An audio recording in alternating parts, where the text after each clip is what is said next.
Hey everybody, welcome to uh, the first videotaped edition of All Roads Lead to Rome. Hopefully, this works out for everybody.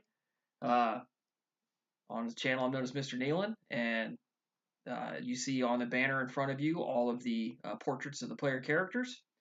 So, to recap, for anyone who's not familiar, it is the 219 BC, and the Second Illyrian War is almost complete. The players have joined up with Consul Aemilius Paulus. He is running the war. They have been rampaging up and down the sea and the Greek coast, kicking some Illyrian butt.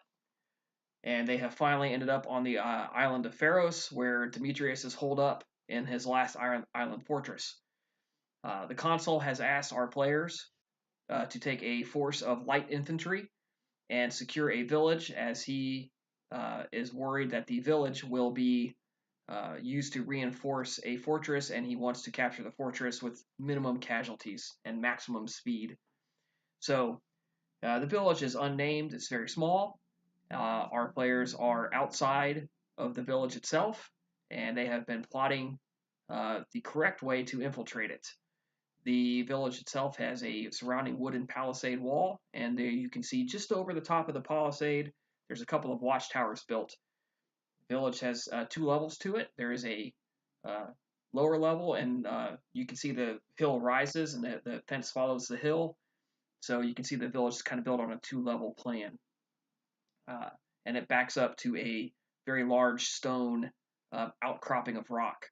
And on the other side of this large stone outcropping of rock is a harbor and the fortress. And so the players themselves are interested in, is there any way for this village to secretly resupply the fortress? Is there a tunnel? Is there a pathway?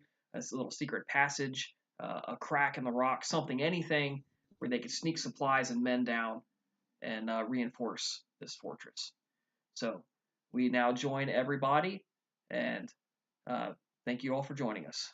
Guys? Uh, okay. So I will go to the Albina. I tell her that she can just transform to shadow, uh, sneak through the wall.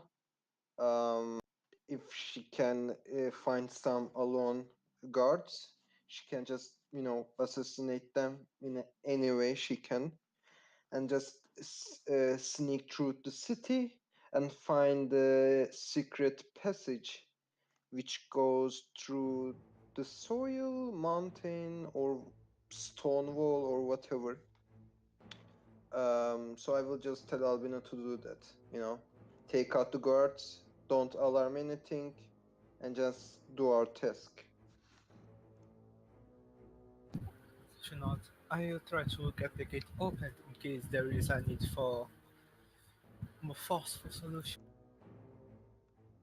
Of course, but do not open the gate totally. Like, open it little bit, a narrow passage, so we can, when we come, we can just sneak through too.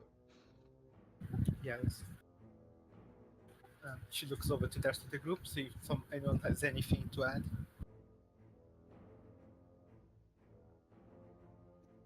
Um, do you think any particular weather conditions might make this a little easier for you? Heavy rain, perhaps. Something to muffle noise and something to keep people inside. All right. You have control over weather, Nicodemus says, leaning against the rock. Don't you remember? She said it. Can you... Yeah, I haven't seen this in action. Can you make it as supple as possible without them suggesting it was an outside force? A supernatural force? It will be. So long as I do not shout it from the top of the mountains, it should be not a bit unclear as to the source. I am not privy towards satellite magic, so I don't know. Do you need to shout it across the mountain? No. Fortunately. With that, Hatshepsut will find a small, find like a corner, and sit down and begin quietly muttering a prayer to Set and Echidna to bring rain upon this land. Okay, I believe that is a. Is it intelligence theology for Aku? I think that's for ritual. For pass, it's willpower across the board. Okay, I'm unfortunately gonna have to look this up because I think it's for your particular religious magic. Your roles are intelligence theology. In the meantime, while we are looking that up, the rest of you guys, what are you doing? Be mindful, Nicodemus speaks to the rest of the coterie. What The do you mean last by we've been be around- mindful? I would explain it if you would but let me so. The last time we've been into Illyrian war, we've met someone who've been making use of a demon magics. You weren't there, but Albina's been there. She remembers, and I remember. What So can when- I... When you're convoluted in your abyss magic, Albina, paying the mind that you may encounter such as this. She nods. Yes, I still have the memories of the last encounter. Well, it seems you Just- survived. Just because we managed to remain victorious doesn't mean we can just ignore the threat. Nicodemus speaks, and his features display a sort of enragement at the thought. Do not neglect it. If you find yourself against insufferable odds or signs of demon trickery, Okay. I hope you don't decide to challenge it by yourself. If it comes to that point, I can try.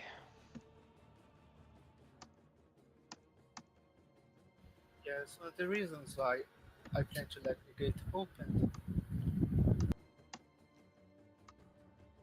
So that when required, I'll be able to rejoin you all.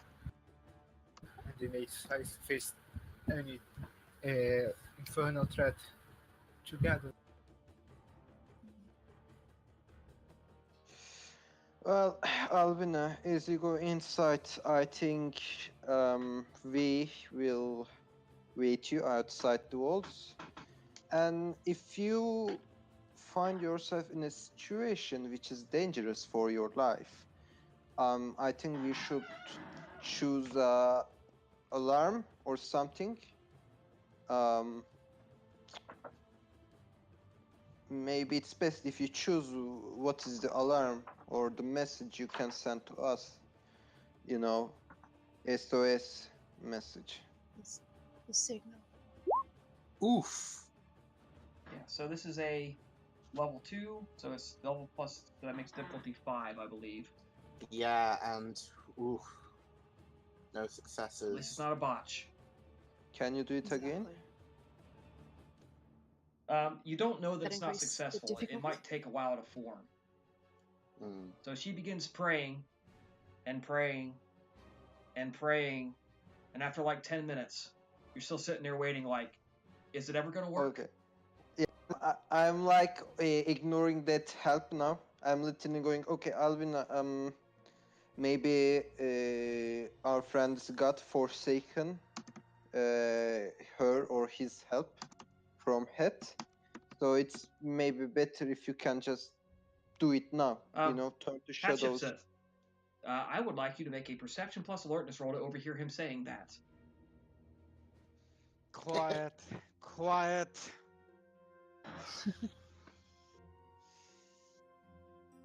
So okay, at the meantime, Yes. I'm And now a telling self-control roll to avoid teaching him the error of his ways. What? Would Nicodemus notice the aggravation in her actions and movement? The minute he basically commits blasphemy by saying, "Well, yeah, her God might have abandoned her," yeah, you're definitely God gonna damn catch it. this. Um, But let's see if she passes. You're not gonna frenzy. This is just literally to determine your course of action here. yeah, I wanted Difficult? to react to that because Difficulty's gonna be before 4. she blows up. So, well, we are friends, you know. Okay, I was you're good. just being You make an eye roll, an aggravated sigh, and you keep praying. Now make another magic roll, please. okay. At the meantime, I'm telling Albina now we can't wait 10 minutes too. Time is money, and we are losing it now. So I'm telling Albina to turn to Shadow, go to the towers, assassinate the guards without raising any alarm, and then search for a secret passage to the harbor. You know, I'm just telling her to do that. I will tell Albina that she better not focus in each places, but try to be more, how to say it, try to be less precise about finding it, you know, like general investigation, not focus on the each building and such, because it will just cost too much time. As you are talking, the wind is beginning to pick up just a little bit, and some clouds are rolling in. Oh, well, it seems I was wrong. be quiet. We appreciate the offering of the rain.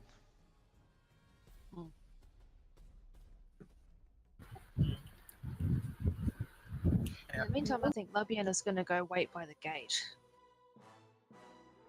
Just in Wait. case. Wait by the gate? Yeah. You mean you are gonna get closer to it? Yeah, wherever it is. Okay. Yeah, I'm I'm moving like, Labiana's let's portrait not. about to where the gate's at. Okay, but Okay, we thank are you. still away from the vision of the guards, right? We are Oh yeah, like, yeah. They're not gonna be able to see right where you're at. okay. Okay. They would need X-ray vision to see through the wall. Yeah, okay. So I'm expecting Albina to do it now. I'm like looking at her, you know. I'm like watching her, you know. Expectantly. Albina waits until the rain starts, until the clouds darken the sky. Okay, it starts to get Hopefully really not. dark. The clouds start to get thick. They roll over the moon. They blot out the stars. You start hearing little pip pip pip pip pip pip pip pip, pip as the rain starts to fall, and it begins to sprinkle, and you start to feel the little pricks of rain as it begins to darken your clothes. Okay, so yeah, she's now going to go into the Okay. Tenebrous Avatar. Okay, that is I don't believe there's a roll for that. I think it's just blood, correct? Yeah, just 3 blood points. Okay.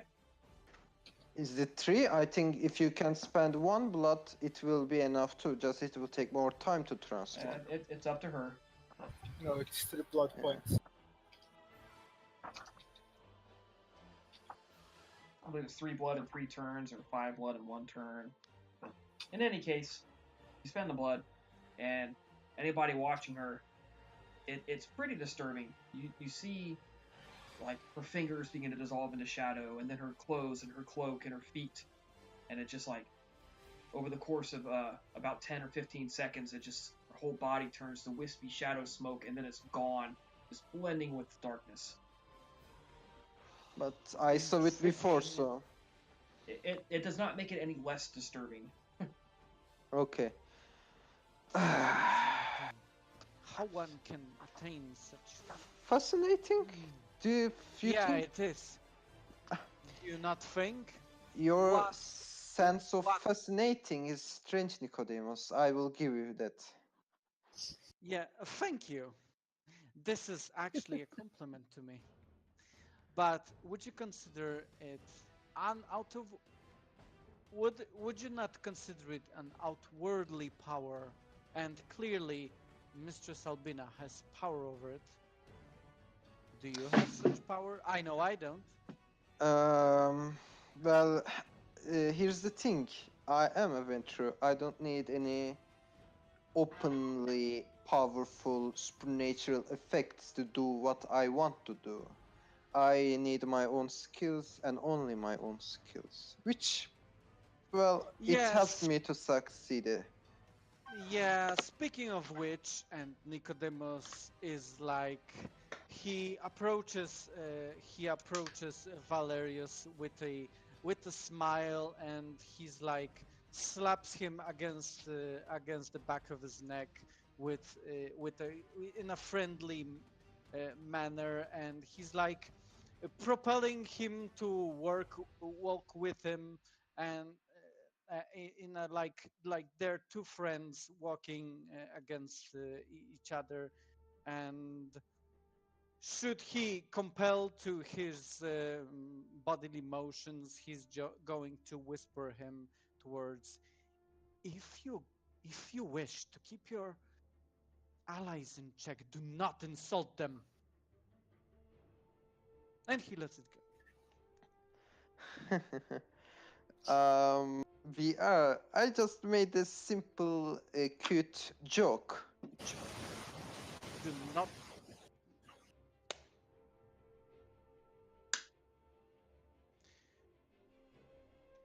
No one's laughing. Okay, so Albina, you float in through all the cracks in the wood, since there's nothing that can stop you from doing that. And you begin to float through the village, and you enter the wood, and you see a grassy field in front of you. And as you are down here in this corner, I'm dragging your portrait. You float over, and you see the base of this watchtower standing alone in the field. And there is a second one straight across. Okay, I'm going to try to climb my way up the watch. Okay. Yes, you easily, in your insubstantial form, can float and like just drip yourself up the watchtower. There are two men standing in it, looking out. They're awake, they're aware, and they're doing their best to peer through the rain. Okay. I'm going to use my arms of the Okay. So you have to spend the blood and make the roll, and the arms actually come out of yourself to do this. So the guards simply do not notice you pooling about their feet and like around the edges and in the cracks of the watchtower. So you are completely unseen and are able to do this easily. So spend your blood and make your roll to summon them.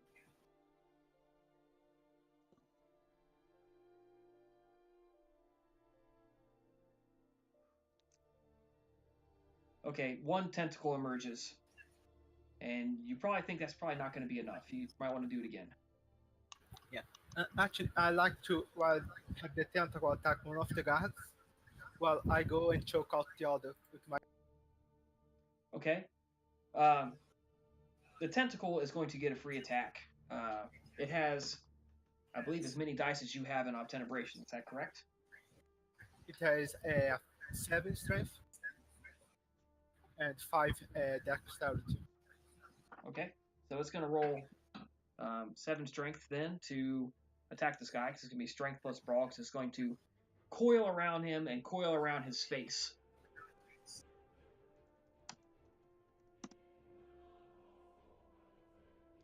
It does indeed entangle him. And your tenebrous form surrounds the other guy, and he tries to scream out and choke, but the form won't let any sound past it. He starts flailing immediately, and you can't hold him there because you have no strength or anything like that. But as his tentacles literally choking the life out of his buddy. This guy begins to panic, and he might fall over. So I'm going to give him a courage roll, and if he fails this at difficulty 8, he is going to fall over the side and land on the ground, possibly breaking his neck. Oof. No, but he is slowly choking to death. He's actually feeling for his buddy because he can't see. He didn't panic and fall over, but it also reduces his stamina, and he's slowly being smothered to death in your own darkness. Oops.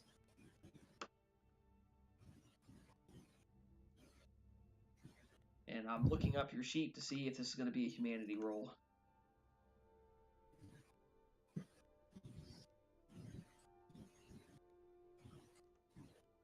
I mean, it's an enemy. Yeah, but they haven't actually attacked her yet. That's the thing. Yeah, you're gonna need.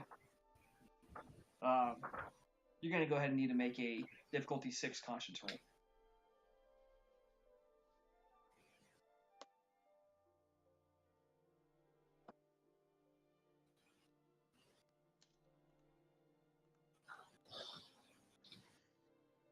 Okay, you can lose a point of conscience or a point of humanity, or roll again at 1 higher if you like. Oh, I'm going to roll again then. Okay.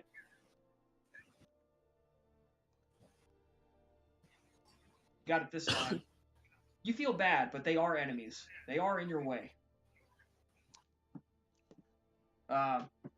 Both men eventually fall unconscious, and if you linger over them for another couple of minutes, you are sure they are dead.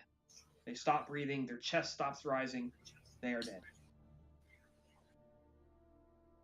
Okay. She's now going to make her way down the tower. Okay? Not a problem. She's going to go to the other one and try to repeat the procedure. Okay? One second before. You can go ahead and spend the blood and make the roll to summon the next tentacle.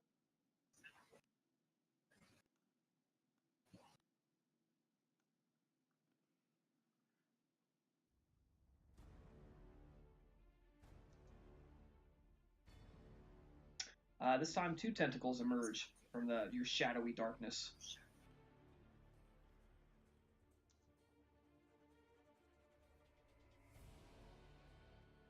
Or is that your conscience roll? It's conscience roll. Yeah. Back. Okay, yeah. Go ahead and spend the blood and make the roll for your second tentacle summoning. No, Excellent. 3 shadow tentacles emerge from you. You're gonna repeat the same attacks? This time, before she kills the other one of the guards, she's going to choke him out, and then she's going to go into human form, drain him, and return to shadow form. Okay. So we're gonna go ahead and make 2 attack rolls for the tentacles to bind them and begin to choke them unconscious. That one successfully grabs it, and the man. Okay, you're good. The tentacles whip up around their legs, get around their faces. They claw ineffectually at this somehow substantial yet insubstantial shadow that is choking them. And they struggle, and eventually they just kind of collapse and fall down, and the tentacles release at your mental command, allowing you free access to them.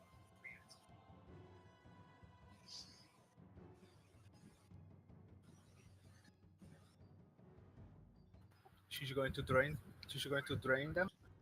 Okay? Going to human form and drain them. Just completely drain? Yeah. All right, one more conscience roll, please. Roll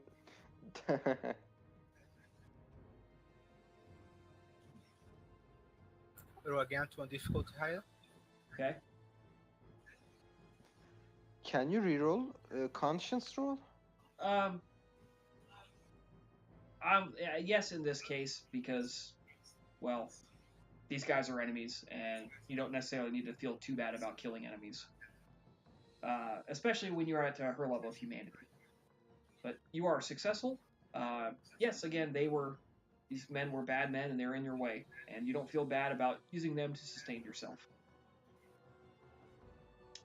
So from your vantage point in the watchtower, you can look out over the village, and what you see is this field. There are several sheep, a number of sheep. There's 2 wells, and there's an earthen ramp about right in the middle of this field, and on either end of the field, there's some steps carved into the rock of the earth, so that people can have 3 points where they can go from one part of the village to the other.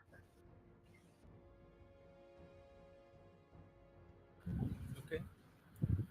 She's going to make her way down. She's going to go into shadow form and make her way down. Okay? She's going to go over to the gate, check what kind of lock it has. It has several wood pieces that are basically propped up against it to keep people from moving it or moving it in, because it would open inwards. So the gate is about down here. The exact location's not that important, to be honest. Are the dogs present? There are dogs present. You have been careful to take a route that avoids disturbing them. Okay. I'm going to try to kill them with the arms of the abyss, the eyes of Arviman. Okay? Summon their tentacles near them. So there are... Well, you have to use yourself as the source with this power. Oh, okay then. So I'm going to try to... Can I then use my tentacles back on the tower while I'm in human form on them? Yes. While you're standing, so first, while you're on the watchtower in human form, make a perception plus alertness roll to pinpoint their location. It's going to be difficult. Well, because of the rain and the darkness, it's going to make it up to 6. I would say 5 because you knew where they were at. It's going to be 6 to see them with the rain.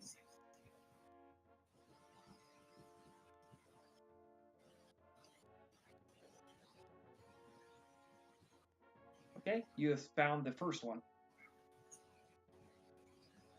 Okay. Can I try to look for the second one? Yes, it's going to be difficulty 7 for this one because it's a little further away. I'm going to use our willpower. Okay.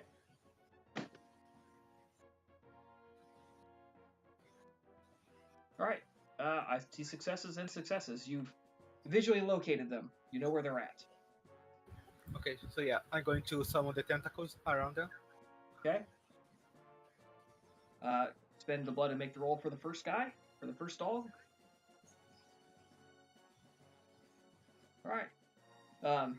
Shadow tentacles emerge from the ground, and the dog has a chance to bark a warning before they engulf the dog and kill it. Because the dog has no chance against them. Okay. After the dog has been neutralized, she's going to go into shadow form, go down the tower, go to the gate, and she's going to try to summon tentacles to open the gate, to take out the wood holding it closed.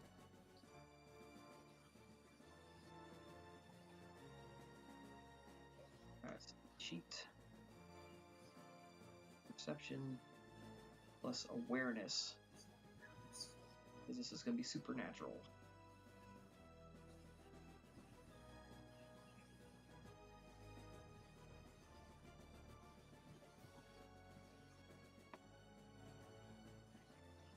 And the dice roller's being slow.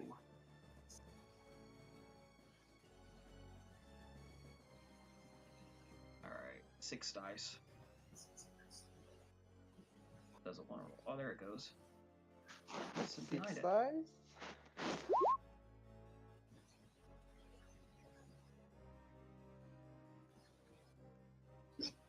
Alright. The tentacles whip up around the dogs, and it has just enough time to bark out a "Roar, roar!" And then the tentacles rip the muzzle close, and there's a little snap as the tentacles snap the dogs' necks. The sheep are alerted by the howl and get up, and they're beginning to wake up and starting to starting to be a little disturbed. I have a question. Isn't there a wall between dogs and the sheep? No, I don't know where that line came from, but I didn't put it in there. I wrote it. So, yeah, there's the sheep are beginning to make some noise. On the other hand, that could be a good thing because it surely will be enough to cover up the sound of the gate opening.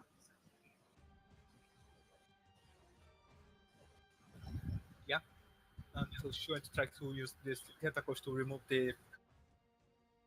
Okay. Yeah. So you flow up to the gate and spend your blood and make the roll to summon a few shadow tentacles to move the timbers holding the gate shut. Okay. Not a problem. The tentacles emerge from you, wrap around the timbers, and they begin levering the timbers off from behind the gate. Labiana, since you're specifically standing over there, you can hear the timbers a little like scrape and then a thud as they hit the ground on the other side. Okay.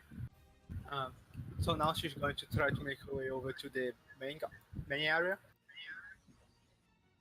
She's going to stop and she's going to go into the wells, try to see if there's anything. Okay. It is perfectly dark, however, that provides absolutely no impediment to you. So it's going to be a perception plus alertness roll at difficulty 6 to inspect the inside. Or sorry, we're going to go perception plus investigation to inspect the inside of each well.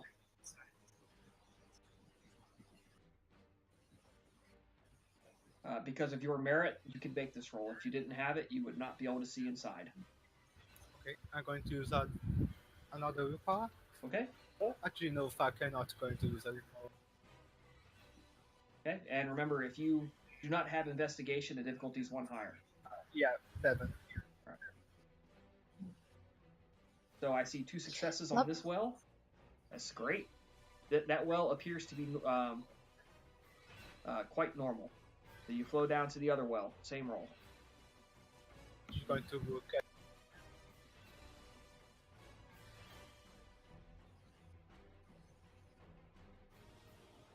Another investigation roll? Yep, same roll for that second well. While Albin is doing that, Labiana might just There is since she heard the something unusual about the second well. Can she examine it more, like what's unusual about it? It seems like the stones don't fit together the way they should for a well. Like there is some empty space between them? Yes, like they're not completely mortared together. Can she try to go through that empty space? Yes, you can, very easily. You simply blow through it. Yeah, she's going to do so. Check on the other side. You are in some sort of man-made carved tunnel. She's going to be following the tunnel. Okay. How much time are you going to spend following it?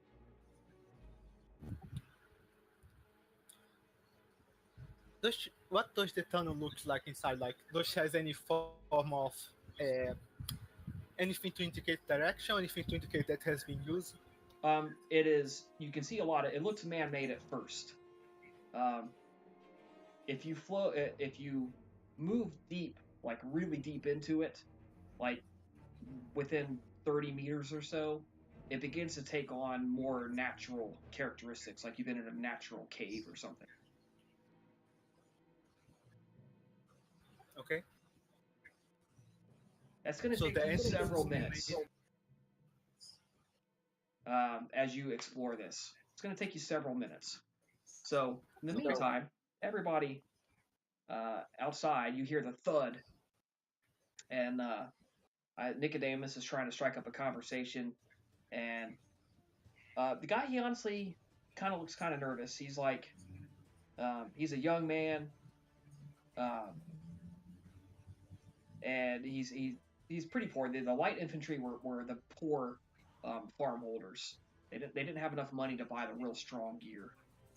He's got a little round shield. He's got a couple of javelins. He's got a long spear. And yeah, he said this is his kind of like, this is my first battle. I haven't had to engage before, and I'm so scared. I don't know what I'm gonna do. So as Nick Dames is talking to him, Lavietta, you hear the timbers being removed from behind the gate. What are you doing?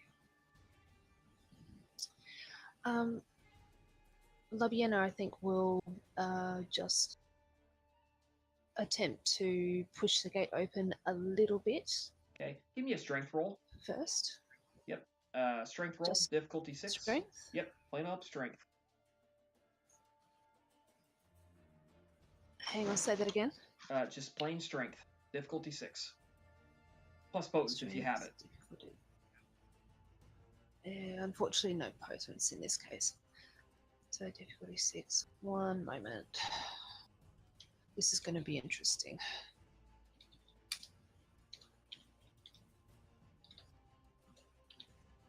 Oops. Damn it, I should have blood buffed first. Never mind.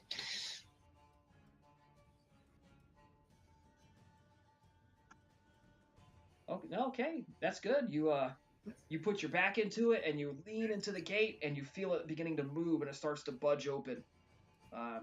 It's not easy. This isn't well-oiled, metal hinges. This is like a wooden hinge that's been lubed up with pig fat or something. But it begins to move, so the gate is free. And you can hear from behind it the sheep are as the sheep are beginning to move about. Okay. She's also going to try and wave over to the to get the others' attention and indicate to join her. Point to the gate to say she's got it open, and wave them over in case they want to join her. I'm gonna give a roll for the Centurion who's watching, and everybody else. If you're watching her, you see her wave. And the Centurion sees her quite well, and he makes a few signs, and he gives a little bird call or something, and him and his men begin moving forward. Whoa, I will stop it. Whoa, I stop it. I literally go front of the Centurion. I am like, get the fuck out of the way. Get the fuck out of the way, Scout. I will dominate him, mesmerize him. I will dominate, mesmerize him. Okay. We handled it. You can wait at your post. Make your roll. Going nearer to the wall, nearer to the gate. And what is the command going to be? I say, okay, I tell it again. Go back to your spot, and don't get further closer to the gates. Okay. We handled it. Okay. That's my command. That's a good command. Go back to your spot and wait. Yes, we handled it. I added to. Go ahead. It will be manipulation plus leadership. I believe so. So either leadership or intimidation. It's leadership. It's leadership for leadership for level 2, intimidation for level 1. Yeah, manipulation plus leadership. Let me roll this very slowly.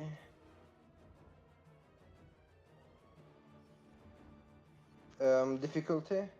I will tell you if you succeed, because it is more difficult because of the darkness, and because he's not inclined to listen to people who do not outrank him.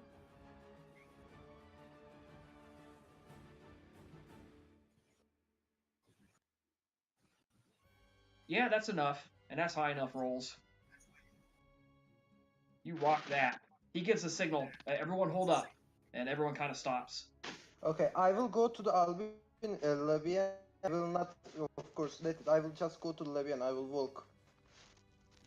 Okay. Now, when I get close. What You broke up a little bit there. Albina is there now. You didn't have to do that. Albina is not there. What La do you Vienna is mean? I there. was just going to have them standing by just in case.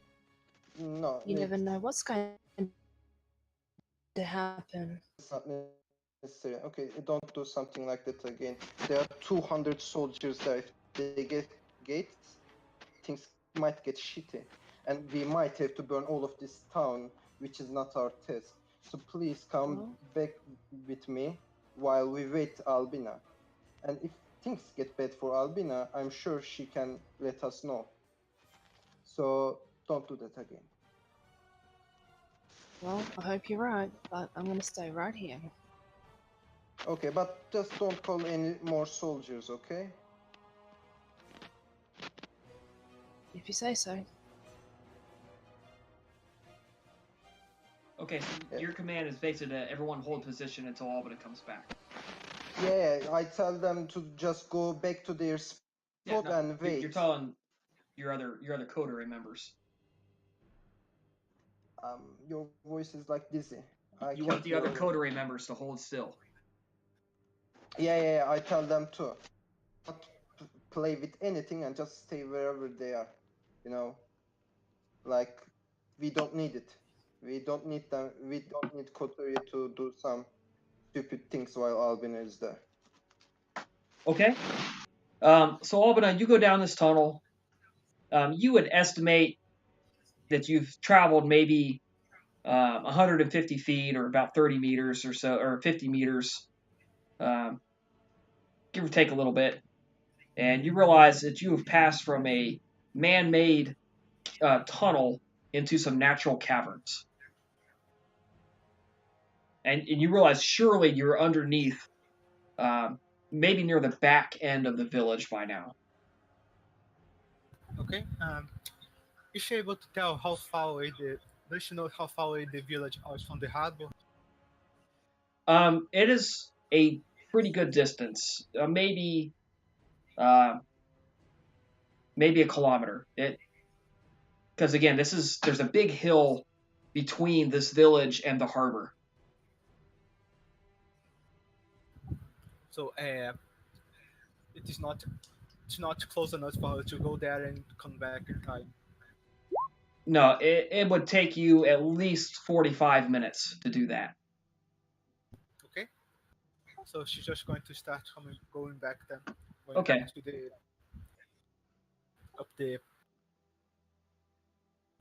to well.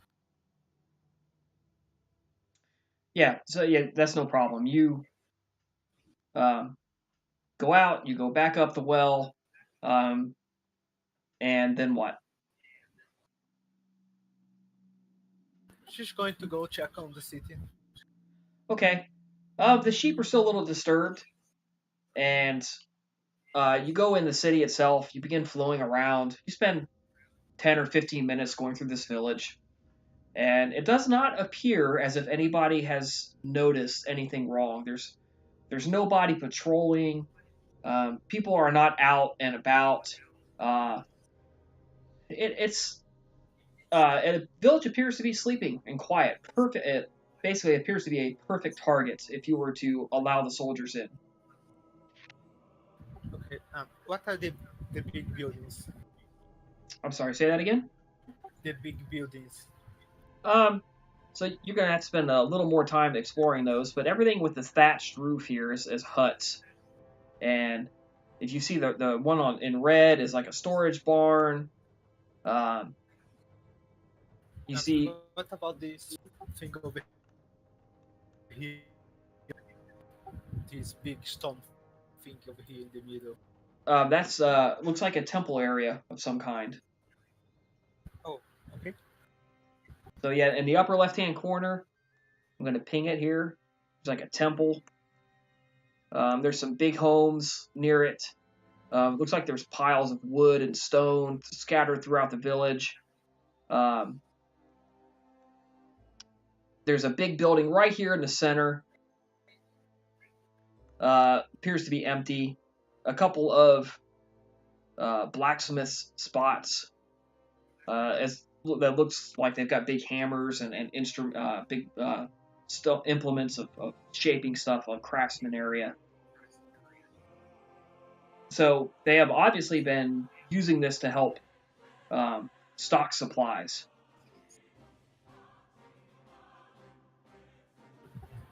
Is there anything that looks like a townhouse or a mayor house? No, not really. Like I said, there are a couple of larger homes, more substantial, but there's nothing that screams at you mayor or Okay. I forget what the exact title is, but there's nothing that screams to you this man is in charge. Okay. So yeah, she's going to make her way out of the town, Okay? back to the group. Yep, you do that.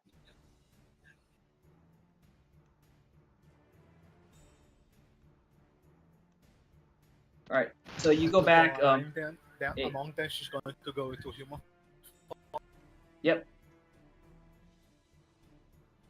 Okay, so you guys are all kind of huddled around the gate right now, and Albina flows out. The smoke pours through all the openings in the fence, and then forms up, and it solidifies, and there Albina stands before you.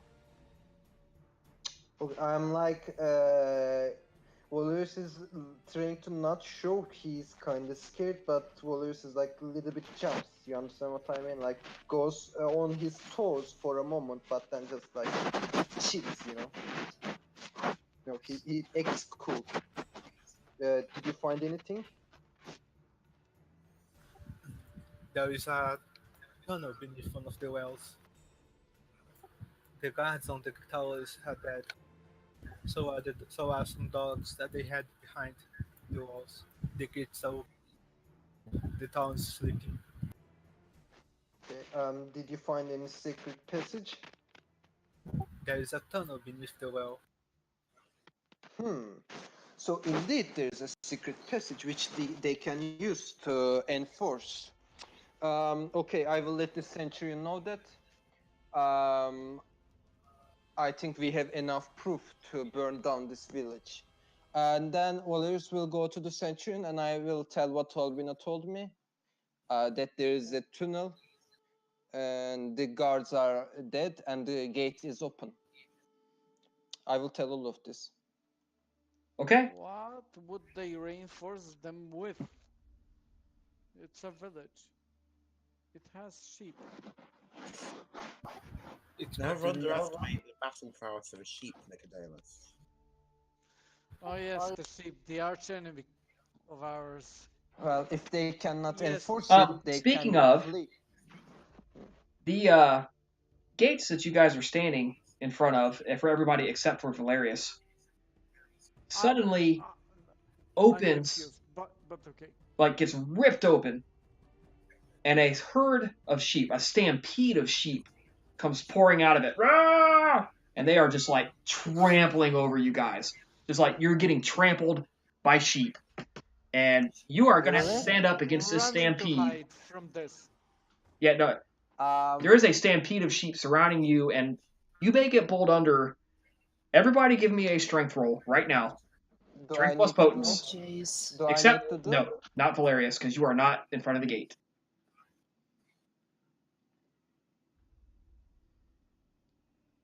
I I'm just thought fine. I was one in front of this gate, actually. You have strength 1? Jesus Christ. She is a delicate little flower. I forgot my potency. That is actually 2 successes. You have 1 strength too? Jesus.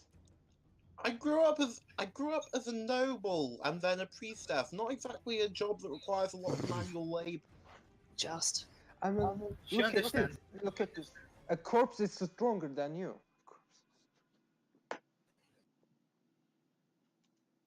Okay, this stampede of sheep, this roll represents their strength as you brace yourself against them, trying not to get knocked under.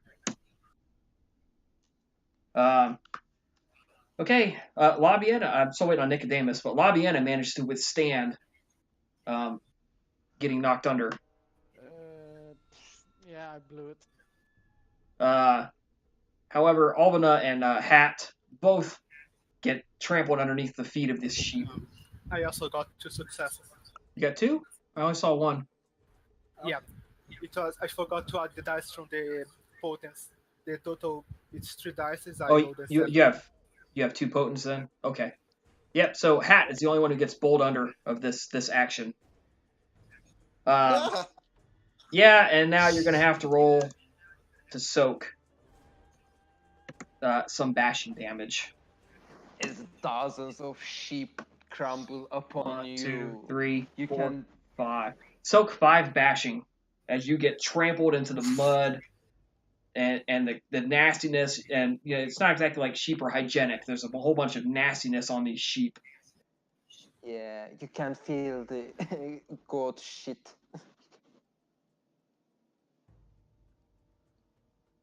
And then in a surprise attack, the person that summoned these sheep. So you soak 2 of the 5, means you take 3, divide in half, round down, take 1 bashing. The Nosferatu that was hiding and waiting I cannot. Oh, has a surprise attack, and it is targeting Albina because it was watching her. Unfortunately, could do nothing to her in shadow form. And it is pissed. Sheep. Is sheep pissed? The sheep, no, I am out. he summoned the sheep and had them trampled, like run out. However, Whoa. Sorry. Like, Breaking up. I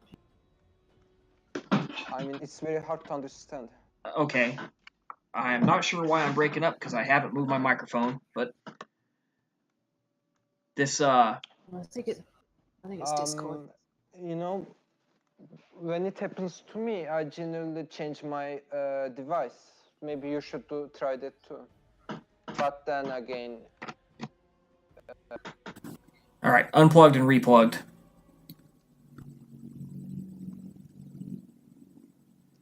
Can you hear me? Yeah. Okay. Yeah. Can now, yeah. All right. So, the sheep that trampled out were basically put in a panic by animalism. And the Nosferatu that did that comes out swinging with a very large chunk of wood and is targeting Albina with a stake attack that's essentially a large telephone pole. Nosferatu. It is wielding... Have you guys ever seen the Highland Games where you have the big Scottish guys throw telephone poles? That's what it's doing. And it's targeting Albina with a stake the size of a telephone pole, which is one of the leftover fence posts.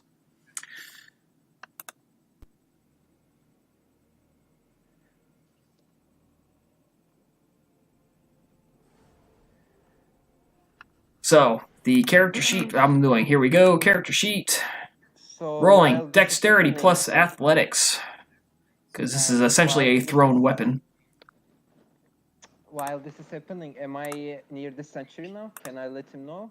Yes, you are talking to him when this happens. Okay, we don't hear the thousands of sheep crumble. No, you hear it. You're like, oh hey, there's nobody there. You can go in and do whatever you want. And suddenly you hear this, rah! And you turn around and this flood of sheep comes pouring out of the gate. Okay, And- I see that. Yes, you see it. There is no way you I'm don't like- see it. Okay, I'm like, what the fuck? Jesus. Okay, well, not Jesus. Apollo. I don't know.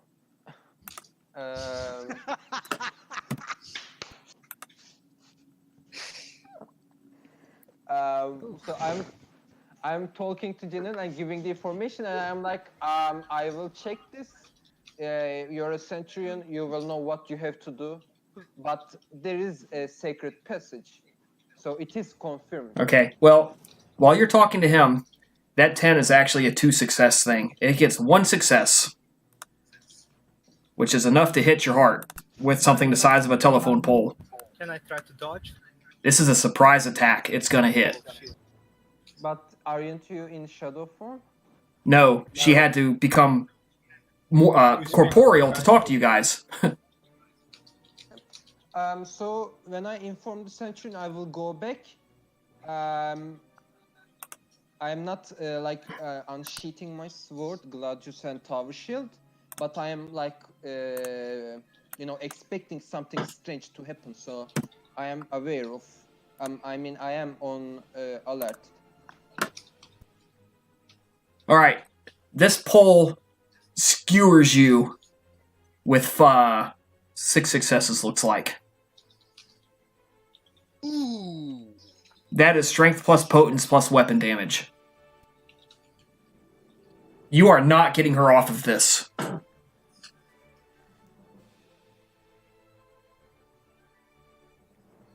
You see this pole fly out of the darkness.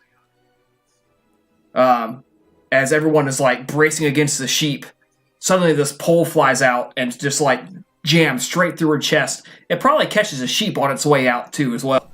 So, and it like sticks her upright. She's kind of like half leaning back. A very shocked look on her face as this thing like goes straight through her chest. Can't I soak?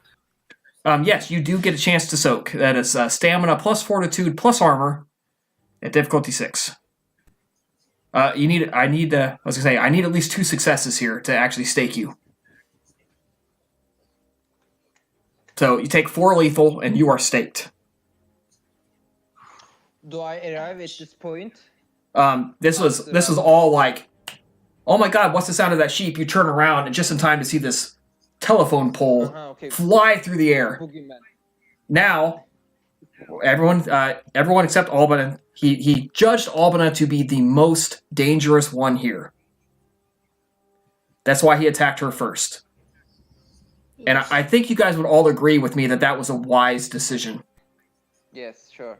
But so it is time for initiative, and I am going to drag him on here so we can do initiative. It's initiative time, isn't it? Okay. Do I hear that there is some sort of conflict is going on? Yes. While walking there. Okay, I will. Yes. You are talking to the Centurion. You're talking to him. Okay. They are. Alert. Yeah. I'm like this, okay? I'm turning to the Centurion. It's going to take you a full action to get to this. So that is your action, is to get there. Okay, but I will tell something to the Centurion if it's okay. Sure. I will tell him to give me 2 soldiers. I will check it. I will check this strangeness. So I'm telling him, I'm asking him to give me 2 soldiers. All right, so the Nosferatu has a base of 11. He's going to roll a d10 and determine his... And he has a base of 11 because of his boosted stats. All right, so he's in an 18. Let's see. Add turn. I've always got to... It always sucks for me to try to figure out how to put the turn counter on here. I'm always trying to remember how to do it. Reveal areas, hide areas, fog, dice roller, docks.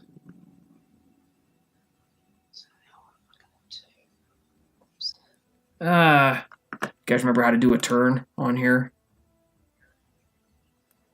No idea. Can't help you, sorry. Because I don't remember. Where is the turn counter? Okay, I know there's a turn counter. You have to go to left side of the Roll20. Yep. Then you will see like several symbols. Oh, there it is. I got it. Okay. Yep, got it. 18. And I'll just delete that one. Yep, I always forget what that icon is. All right. Don't forget, I have 2 more soldiers with myself, which is aiding me. Yeah. Excuse me. Hang on. Labiena, add turn is at a 12.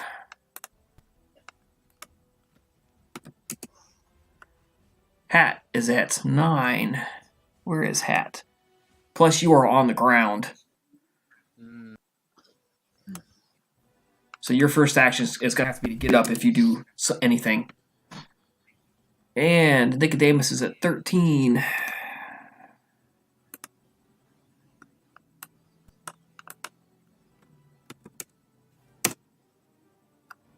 And Valerius. Where is your icon, Valerius? Let me roll initiative. Wait. It's wits plus dexterity plus d10. Yes. And account So- for if you've boosted your stats as well. Which I don't think you have yet, but you might. Yeah. I didn't boost it myself yet. No. So I have a 7 dice base, and I will roll 1 die. Correct.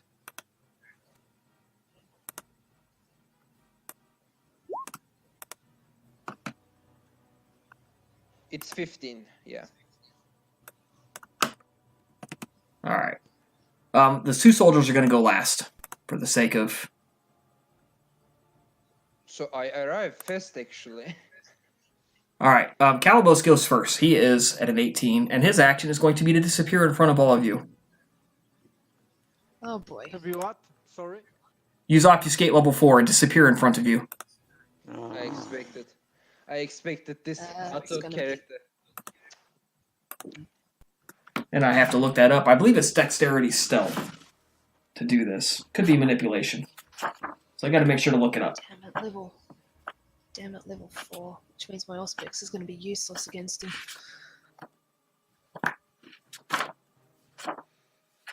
Does Yeah, what's the role exactly? Because because the GM ruling confuses things a bit. yeah, it's not like one success doesn't mean it disappears immediately. There are Alright. some different effects depending on your success. Correct. And I'm going to read this out. Level 4. Vanish from the mind's eye. Player rolls Intelligence plus Stealth against the highest Wits plus Alertness. Albina doesn't count because she's staked. If the player rolls 1, 2, 3 successes, the vampire fades but does not vanish, appearing ghost-like and translucent. With more than 3 successes, the vampire vanishes from victim senses entirely. If the player achieves more successes than the victim forgets the vampire was there to begin with. So this is a contested roll. Diff 6, Intelligence plus Stealth against whoever has the highest Wits plus Alertness in the group. Well, I got 5 total. It's plus alertness. Can anybody beat 5? Anyone So, got higher? so the tricky thing is, and it's very tricky, is that would sight sense apply to this? No. Why not? It's Wits plus Alertness. Yeah, I know, but he vanishes from the eye's view. Because it's a mind trick. Yeah, Obfuscate is a mind trick. And I think there's It's an something illusion. like this.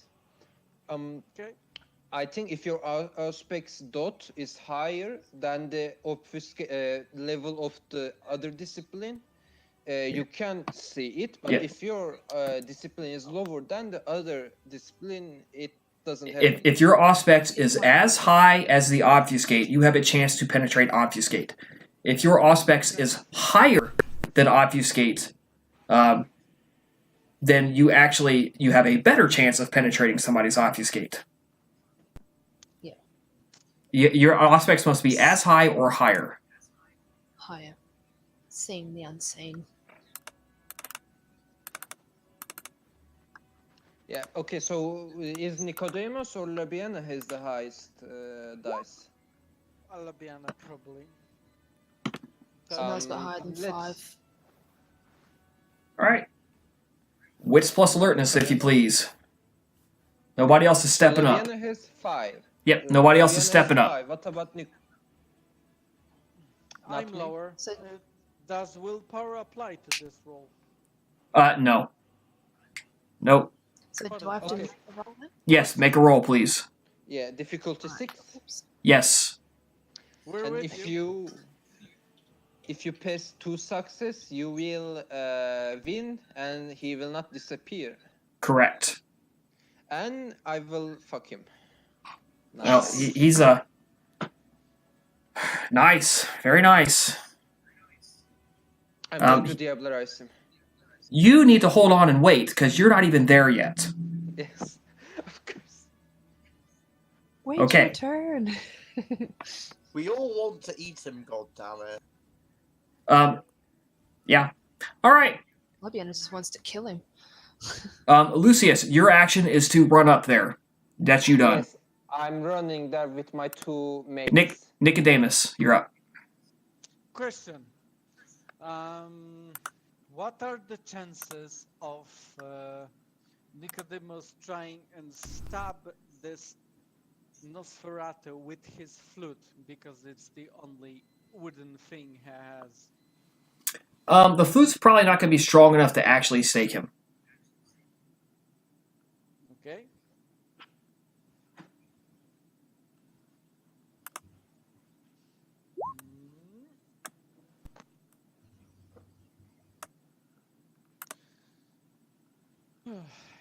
Okay, where's Albina? It's going to take you a couple of actions to unstake Albina. Now, for the sake of a location, I'm going to move everybody inside the village here, but everyone is just outside the gates for the sake of this. Of course. But I can still shot back to Centurion, right? Yeah, so you are running up to him. Ah!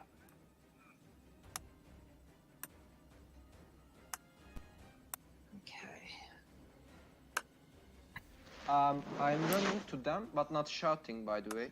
Just to give it. Whatever, it's okay.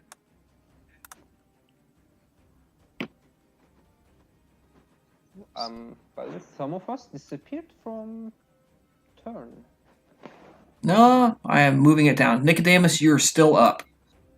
Okay, Nicodemus is going to spend...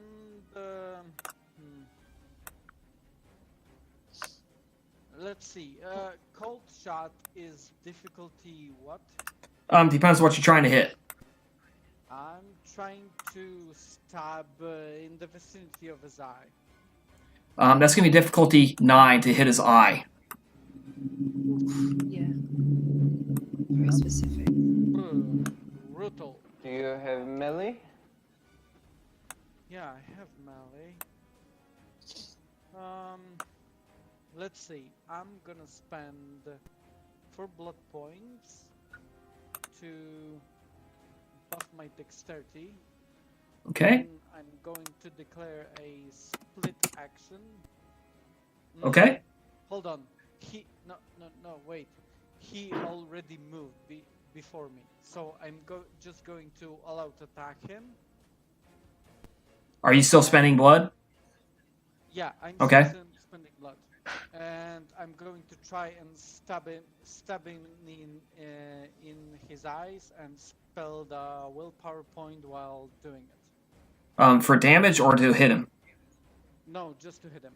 Okay. So it's diff 9 to hit his eyes. You may spend a willpower point for an auto success. Dexterity plus melee.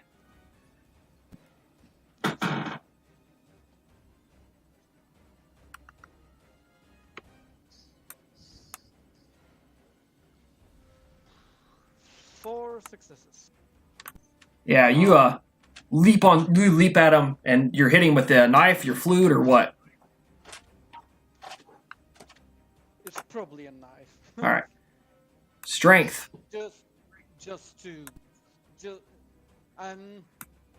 So Nicodemus wills, and using his anatomy knowledge, he tries to puncture his head, trying to aim for the eyes to try and obfuscate his own vision. So roll damage. Strength plus 2 extra successes plus knife damage. It probably sucks. I believe knife is plus 1. Knife is It's plus 1. 0. Plus 0. Well, if it's a dagger, plus 1. Okay.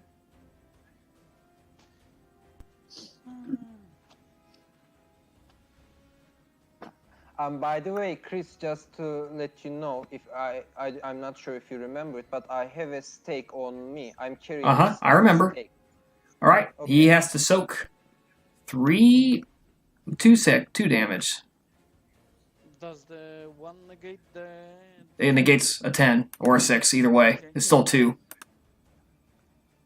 By the way, I am out of the turn order, just so you know. No, you're not. Really? Oh, yeah, where did it go? You were in there. Yeah. I had you in there. You were at, what were you at, a 15? Yeah, 15. And soldiers are missing too, but yeah. I know I haven't put them in there because they're going, actually next to last. I don't know why you somehow disappeared from there, but...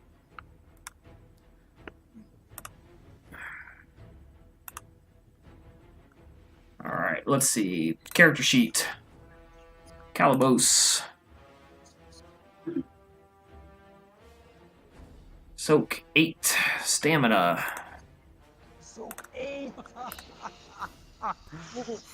Well, he knew he was coming to a fight. He blood buffed before.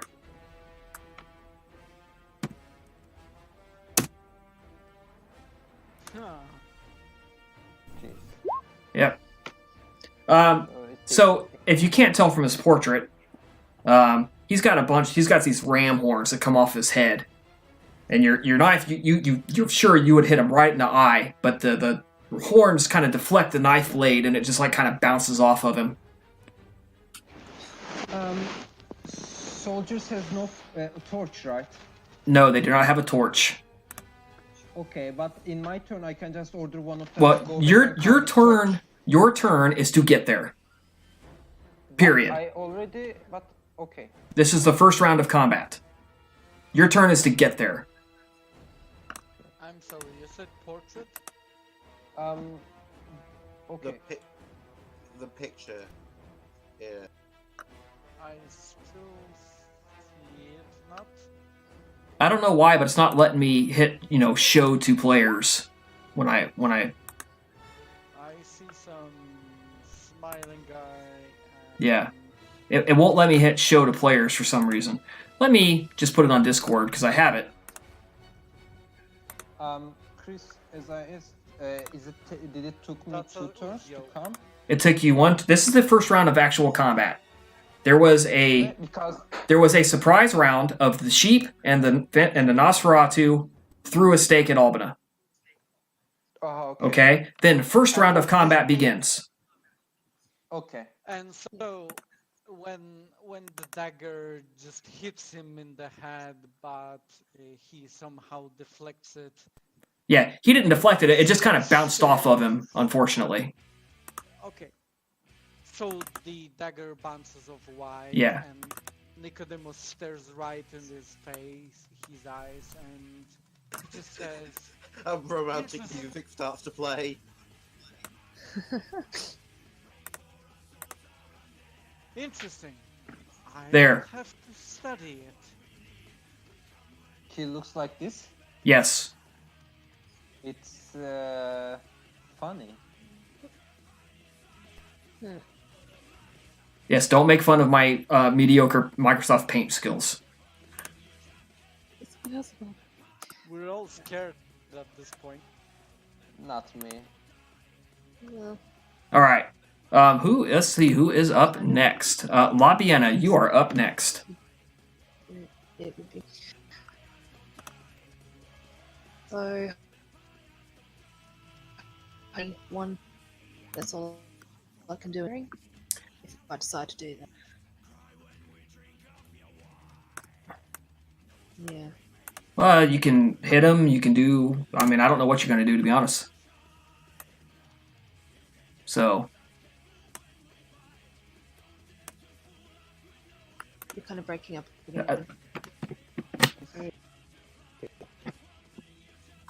So I don't know what you're going to do. So go for it. Yeah, we can't hear you, Chris. I will write it on Discord too.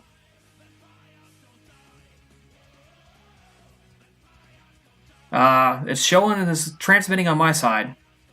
Okay, yeah, we can hear now. We can hear now. Yeah, we can hear you now. It's got to be Discord.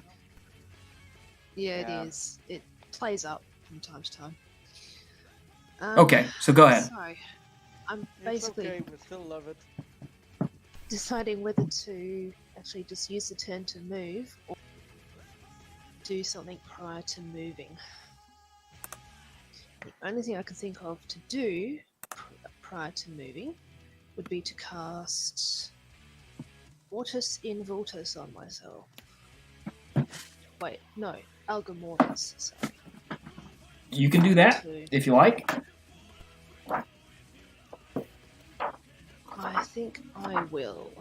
Now, let me just revise. Yeah. Now, one thing you're going to find is that your movement rating has gone down. It is wet, it is muddy, it's still raining, so you're not going to be able to move nearly as fast. So normally you can move 3 squares in a turn with really no problems. You're only going to be able to move 2. 2? Yes. Okay. Let me have a look.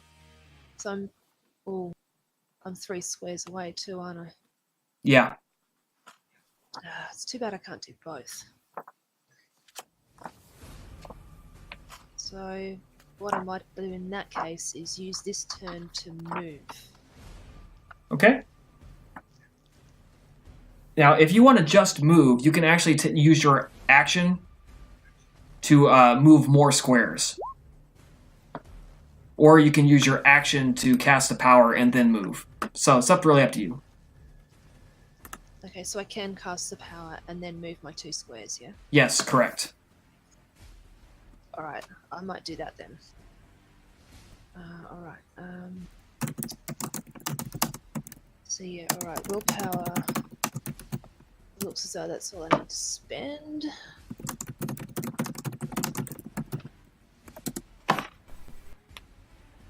Alright, so... where is it? Alga Mortis cast. And I move my 2 squares. Okay, Corpse of the Monsters, Alga Mortis. Spend a willpower point. Very nice. I'll get off of my sheet. Okay. Next up is going to be Hat, who is recovering from being trampled. Yep. So is it a roll needed to try and get up? No, that can be a free action. Okay. But it is your full action. Spending 6 block to buff across the board. Okay. And if I can, I'm gonna try and get my mace out. Give me a dexterity plus melee roll to ready your weapon at -1 die, stiff 7.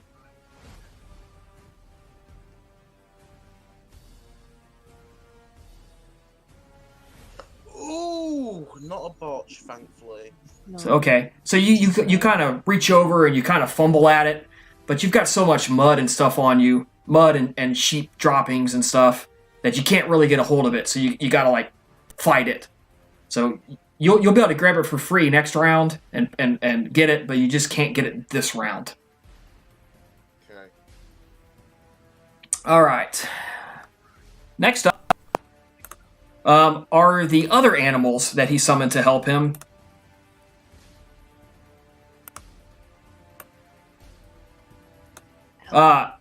So, Valerius.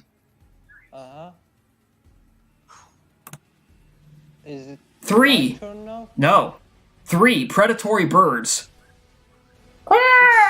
come out of the sky and just like start clawing the fuck out of your face. Okay. It is like they are beating around your head. No, you moved. That was your whole action, was to get here. They are beating you around the face, like the wings are buffeting you, talons are clawing at your eyes. This sucks. Okay, fuck it.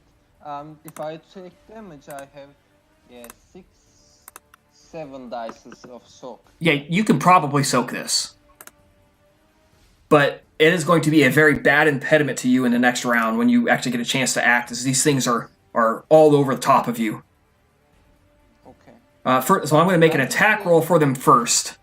Okay, but when did the Nosferatu did this? I mean, As he was watching Albina flow around and scout the whole city out, he had as much time as you guys had to prepare, so did he. I see. I understand.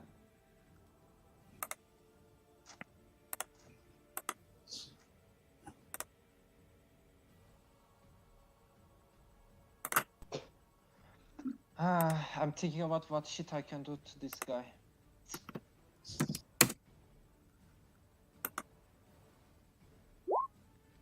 All right. Can I use Feat of Strength for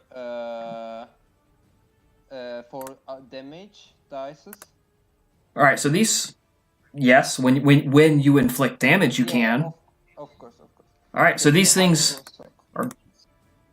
There's several of them attacking you, and you're gonna have to soak Talon plus.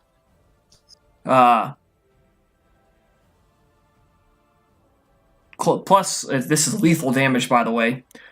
Plus 1 potence, plus so strength plus potence, so 4 dice plus 2, 6. So they're gonna roll 6 dice of lethal damage. Oh yes, these are not normal birds. Okay. Gould bird. You know what? If I get angry, I will just call the Centurion and his soldiers and burn down the whole city, plus this thing in front of us. I will just. Wow, good for you. You only have to soak 1. 1? Okay. All right. Yeah, Yes, you don't take any damage. However, you have 3 angry predatory birds pecking and clawing and scratching at your face. Yeah, I will ignore them for a moment. And well, you cannot ignore them. You are blinded by this. Really? You can see nothing but birds going for your eyes. In fact, you're going to have to make a courage roll at difficulty 4.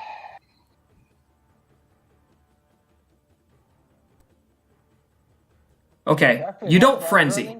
This is not a frenzy roll. Your only action next round is going to do everything you can to break these birds and get them away from your face. Okay, I'm gonna slash the. But we gotta wait till your turn here. And then the Gould dogs come into play. Yeah. Like I said, he knew who the threat was here. All right, one is going after Nicodemus, and one's going after Labiena because they are the closest to their master.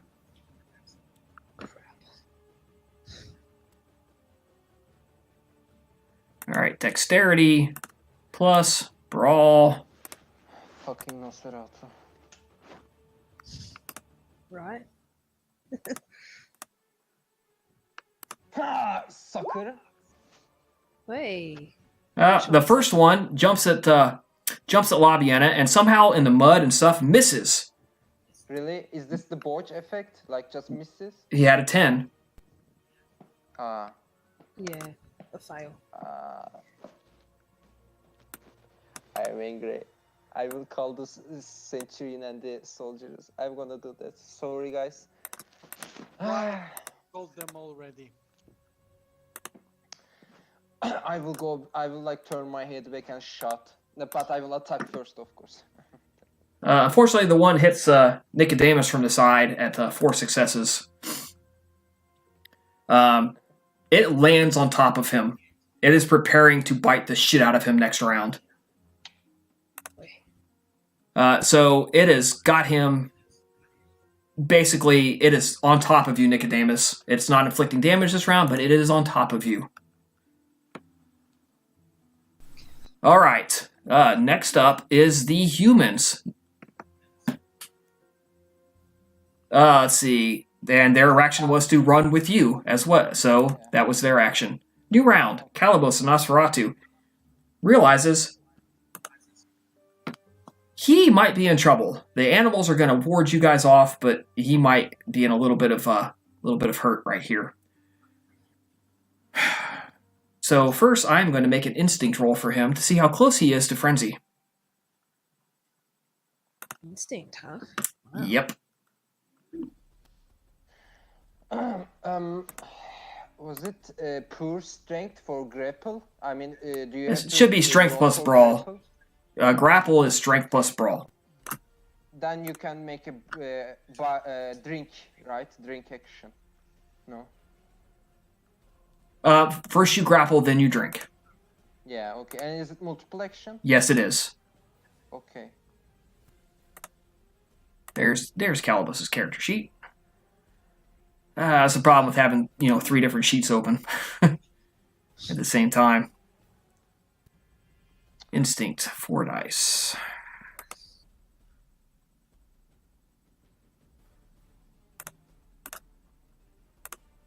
You know what?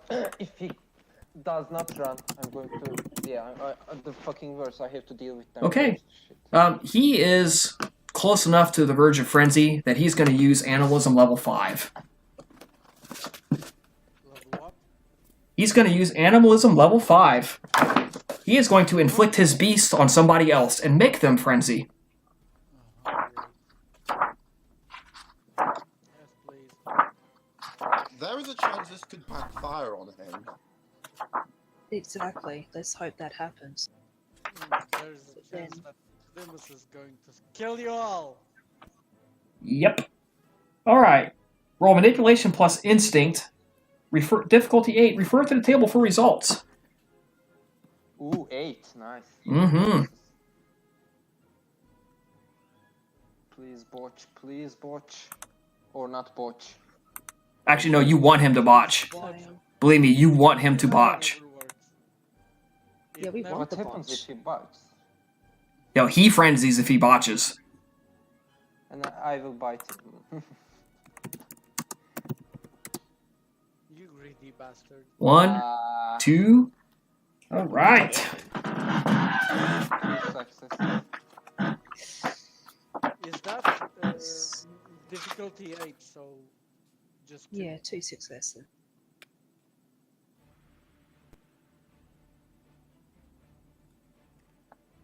Alright. Who gets frenzied? Who gets frenzied? Hat shifts up. You're in frenzy. Oh no. Should I? Would this invoke the other half of my weakness? Just Yes, it does. Oh, okay. jeez. Self-control roll. You are in frenzy. It is unavoidable. You're in frenzy. I think we'll go over it later, but I'll go with it for now. So Well, yeah. that's the effect of Animalism level 5. If successful, the vampire's beast leaves her body and enters the victim. This is an actual transference. I was thinking more in terms of the appearance thing. Oh, yeah, she looks quite bestial. Not that you guys have a lot of chance to step back and observe this. In my headcanon, she looks a bit like an actual Gorgon. I can't see it, so I don't care. It's a mystical thing. Her hair is curly, and suddenly it's like her curls look like snakes in the darkness, whipping about in frenzy, and her eyes almost look like a snake's eyes, and her face looks scaly. How long does this frenzy will last? It might last for quite a while, and it might be super quick. Okay. Okay. Next round, he has to spend a willpower point to act, which means he has limited to a physical action. That was his turn. Nicodemus, you are pinned underneath a large, mutated Nosferatu ghoul dog. Bite it.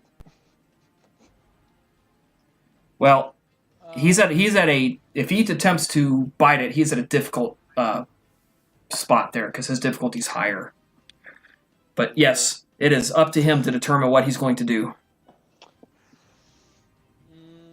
I'm gonna spend 4 blood points to buff my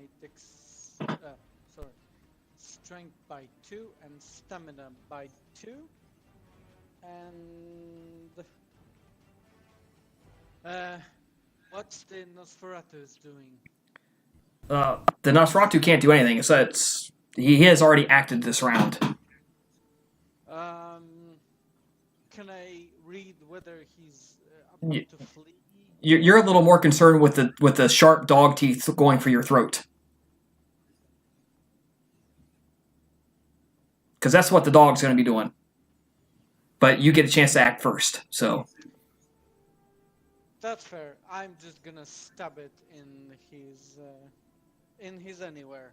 All right, dexterity plus melee. Diff 6, please.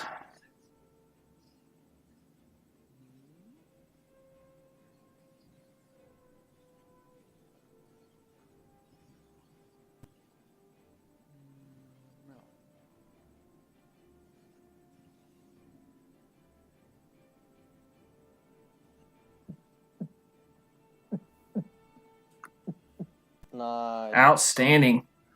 Strength plus 4 extra successes plus knife damage. Yeah. Knife tab. Dagger. It's probably because if dagger has that knife, which do you carry a kitchen knife with you? It's probably kitchen knife equals dagger. Is it really like so? On my character sheet, I have noted. There is a difference between a knife and a dagger. 0. There is a big difference between a knife and a dagger. Okay, let's make it clear. I'm stabbing you with a dagger. Okay. So it's 9. Yeah. 4 successes, nice, and no soak. Ghouls can soak lethal. No, ghouls get to soak a little damage. Fortitude, huh?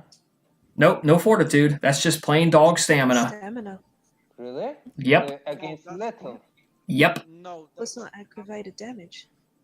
That's plain ghoul damage. I mean, ghoul stamina. Yeah. Ghouls can soak little damage. Wow. Yeah. All right.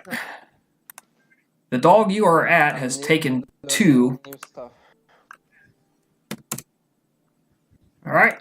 You heard it. You have heard it, and you know you've heard it. You feel the blood pouring off of its side where you know you got a good stab in. You've heard it. Unfortunately, not enough to get it off of you. You are, Valerius, you are blinded, and your action is determined. You are going for these birds. Yeah, I'm going to like slash my Gladius in the air to like literally kill her. By the way, I have my tower shield, right? So we have to add that. No, they are not affected by the tower shield. Okay, yeah, I'm just saying it, not for the birds. Correct. So, you are like slashing wildly at the air. Get the birds off of me! Get them off of me! I have 2... Many successes. 4... You have many successes. 1, 2, 3, 4, 5, 6, 7, as a matter of fact. 1, 2, 3, 4... 9. I have 9 successes. Yeah, that's right. They're... I will blood buff myself, by the way. Well, okay, you should declare that at the start of the turn, but that's okay. Not a big deal. Okay. I will spend go ahead. 2 blood to increase my dexterity to 6. And I will spend 1 plus blood to increase my strength to 4. Okay. I am within my rights to make you re-roll, but I will not, because that's a fucking awesome roll, and I would hate to see it get worse. Yeah. So now... You of the 3 birds buffeting at you. Yes, go ahead and make your roll. Strength plus 8 extra successes plus potence plus 2. Yeah, so wait, I have to count that now. 8, 9, 10, 11, 12, and 14, yes. All right, roll them. I want to see this. Oh my god. 2. What the fuck is 1, this? 2, 3, 4, 5. 2 That's successes. Fail. 2 successes. Oh, wow. Okay, Jesus Christ, from 13 dice, it's... So it's damn one. Okay, jeez, I mean... what a disappointment, really. What a disappointment. Chances are left. That's the dice.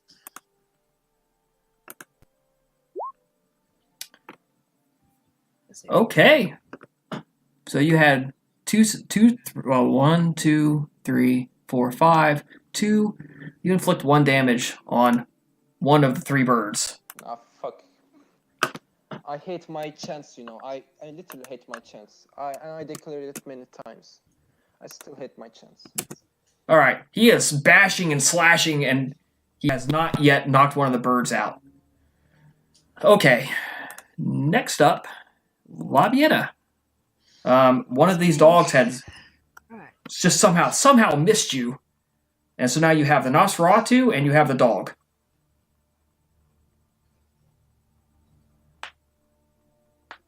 Yeah. Alright, well, unfortunately, cut out a lot. Just I gather where I'm not quite within range to attack the Nosferatu yet, am I? Actually, you are. You are right next to him. Okay.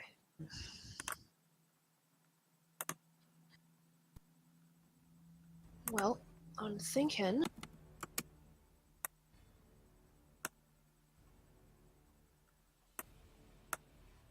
Part of my action going to have to be to unsheath.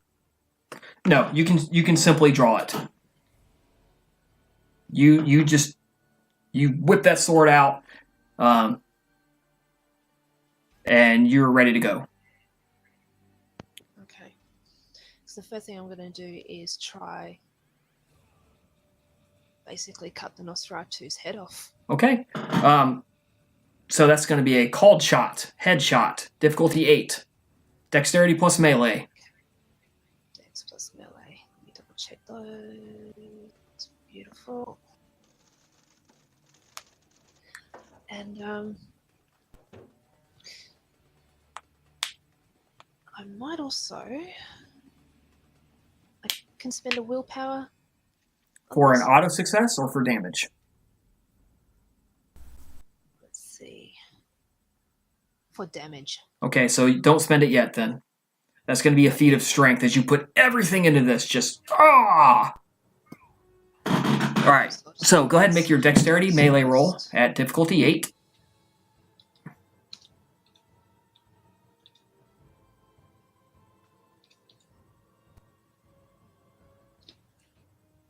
I wonder what will hit the... Who will you attack now? Which one of us? Outstanding. You hit him. He can't dodge. Okay. So what's the roll now? So it is going to be your base strength, plus if you buffed it with any blood, so whatever your strength is, plus 2 for the weapon, plus 1 for the head. So roll that first. And do you use feat of Yeah, strength? yes, she is. We're going to get to that. Yes. So I believe that's 5. So unfortunately, I didn't buff anything Okay. prior to. So this strength roll. plus 2, Plus 2. Plus you also said 1. plus 1 for the head. Okay. Difficulty 6. 6. Yep. Standard difficulty to hit damage is 6. Okay. Let's see what happens.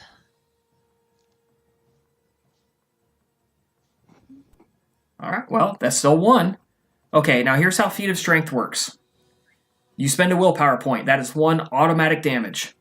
Then you roll your remaining willpower at difficulty 8. While 1s do take away from successes, you can't actually botch the roll. Okay. So Give me a sec. spend a So point of that's willpower. Willpower. Yep. So you are down 2 willpower by my count. Yep. So whatever your remaining dots is, roll that. Okay. This is going to make it interesting.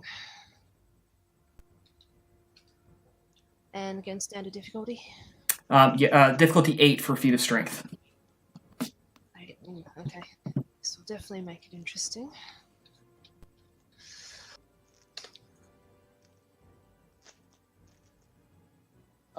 Chris, All right. for the future. Yes. So he has to soak 3 lethal damage. That's not going to be enough to decapitate him. But it's still going to hurt. Unless he soaks it all. He has no armor. Should I Go ahead. What's that? should I tell you what I'm going to Um, now? no, just hold off because it's not your action yet. All right, he soaks it. The blade hits him, but it somehow twists in the rain or something, and you don't see that it really hurt him. All right, animal's turn. They are going to attack once again, and they immediately sense that the Gorgon is in frenzy, and they are not going to stick around for that. They're picking different targets. Well, the one between the Gorgon and Labiena is picking a different target. So, first, we're going to go with Okay. dogs. Dog is going to attempt to snap and bite at Nicodemus. We're going to do that one first. But first, he has to actually succeed in biting him at difficulty 5.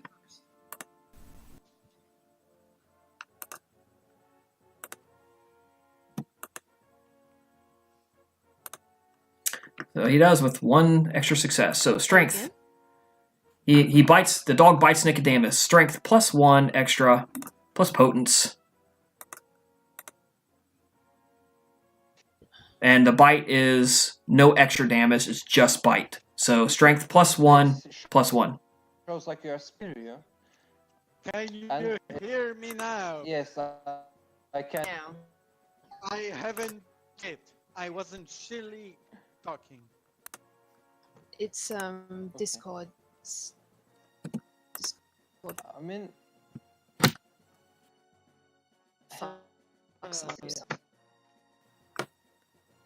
Okay, Nicodemus soak 3 lethal.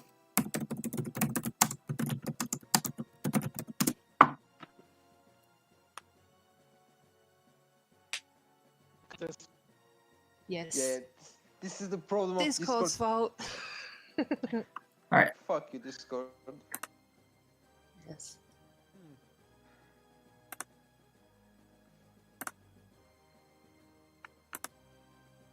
Yes, 3 lethal, please. Nicodemus. Oh, now we can't hear you. Oh, Sorry about that. Yeah. All right. I got one. So you take 1. All right. This other one is gunning for one of the mortal soldiers. It, boom, boom, is going to leap and attack one of those guys. Rolling Dex Brawl.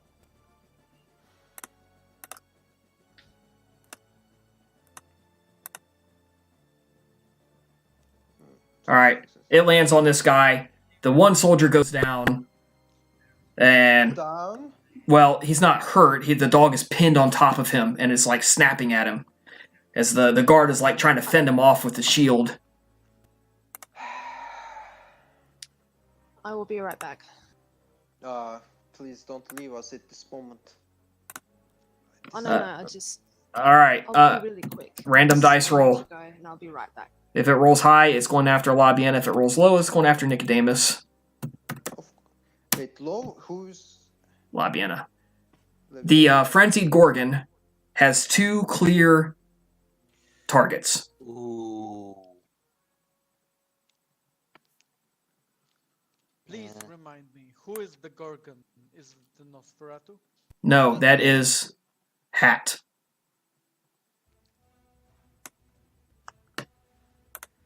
All right.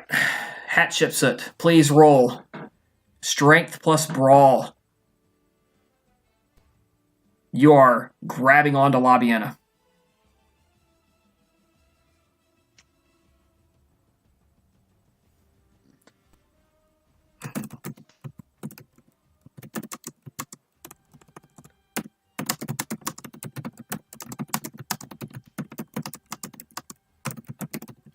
thankfully, well, actually, no, I still got 1 success, but.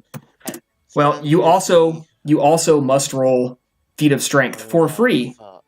You do not have to spend willpower for this because you can't.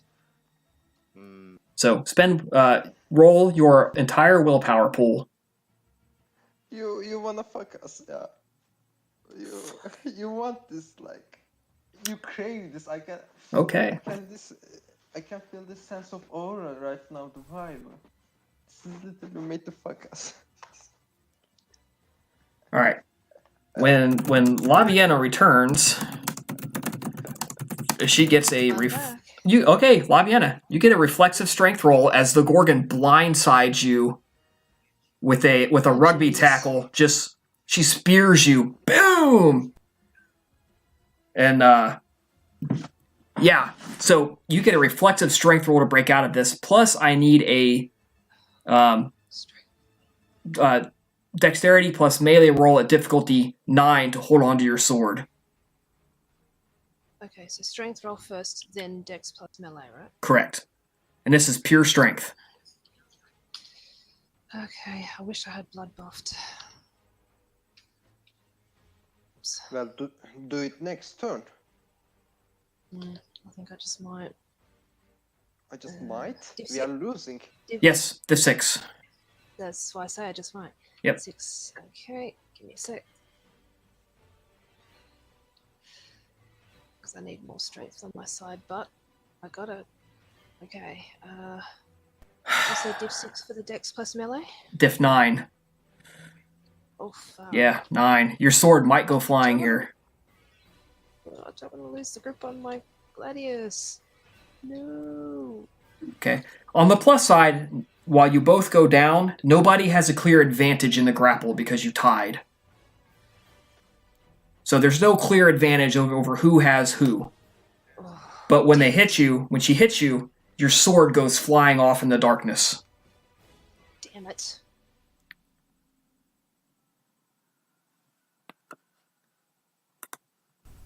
All right, the soldiers act. They're going to attempt to stab a dog.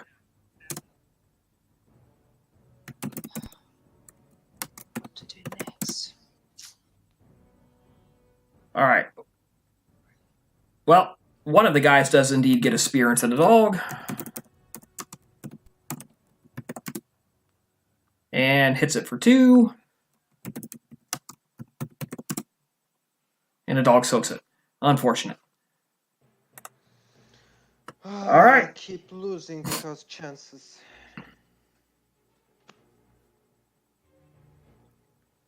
Nosferatu is going to have to spend a willpower point because he was stunned, so he spends a willpower.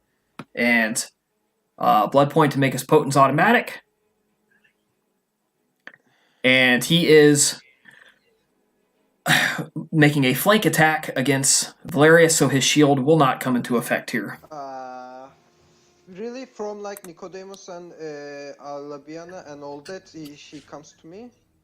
Because one of them has a dog on top of him, and one of them has a vampire on top of him. Okay. You know what? Well, he cannot make a mental action of obfuscate because he had to spend a willpower point to act. On the other hand, on second thought, he is going to retreat into the darkness. You know, he made me enough angry. I'm going to shout back to the Searchun, and I'm going to shout, when my turn comes, I will shout, like, burn this place down. They are attacking us. I will shout like that. And if I can make a turn, if I can do something else too, I will do it. You are too busy fending off birds trying to claw your eyeballs out. Now, you can be screaming, absolutely. You're not going to be coherent. You're just screaming. And they are going to hear it. Absolutely, they can hear it. Is it a war scream or child scream? It's a scream of anger. It's both. Yeah, this is, I'm going to kill these fucking birds scream. All right, Nicodemus, you're up.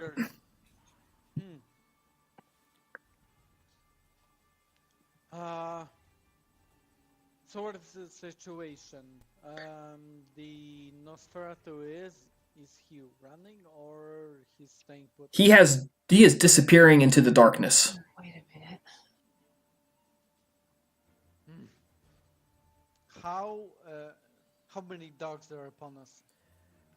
Right now there are 2 dogs and 3 birds, causing quite a bit of ruckus. And I'm dealing with a frenzied none of them- Setite.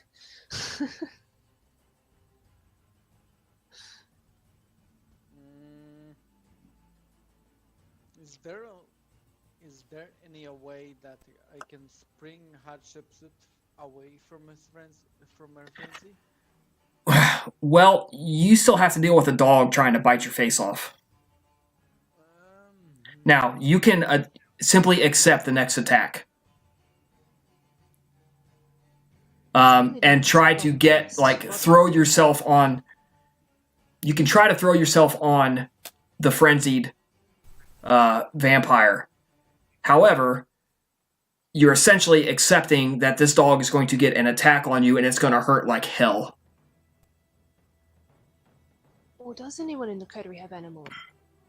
Yes. I do. Yeah. Oh, Yeah. damn it. If one of you guys, while I was coming, could unstake Albina and not attack them, and maybe one of us could help me to get rid of the birds, we could be focusing on the Nosferatu after eliminating the small but important threats. But then again, Question. teamwork, let's throw teamwork to the garbage. Mechanical question. Sure. Every turn,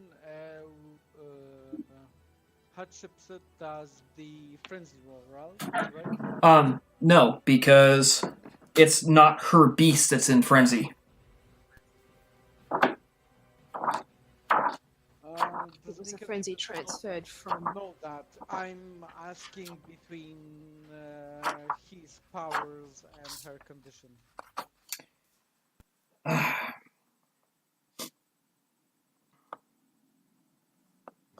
Would level 2... It's successful. The vampire's beast leaves her body and enters the victim. This is an actual transference. If the victim leaves the vampire's presence before this unnatural frenzy ends, the vampire loses her beast.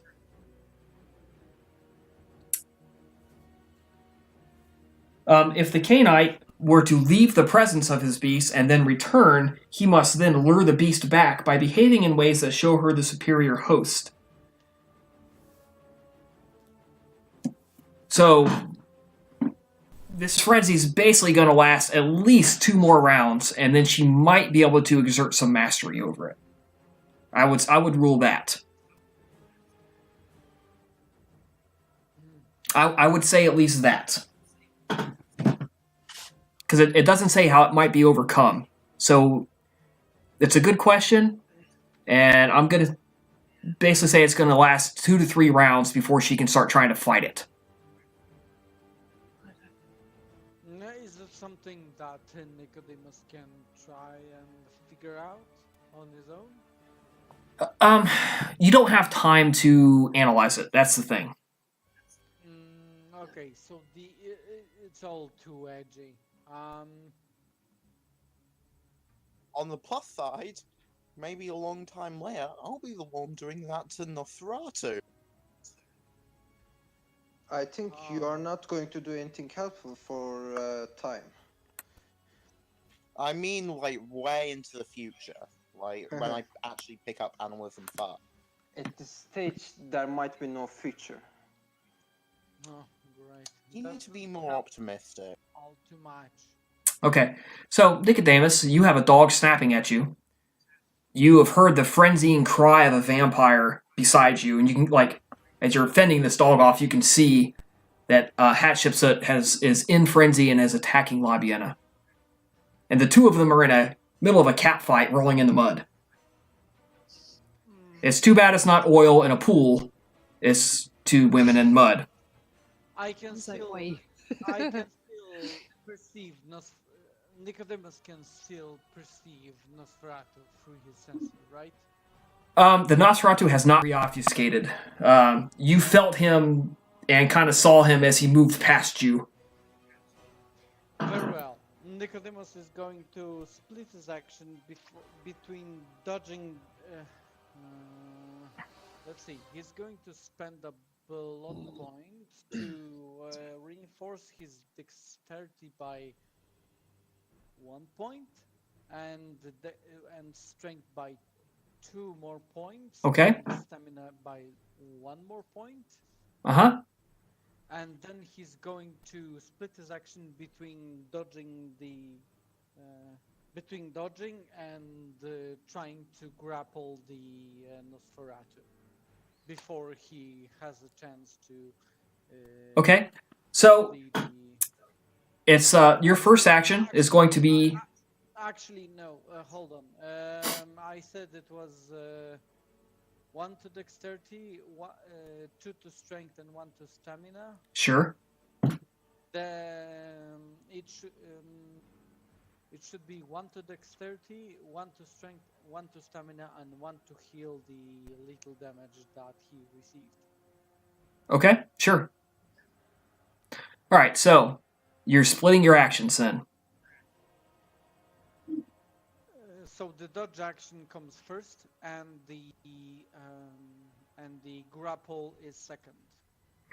Okay, so your first action, dodge, is going to be -1 dice, +1 difficulty.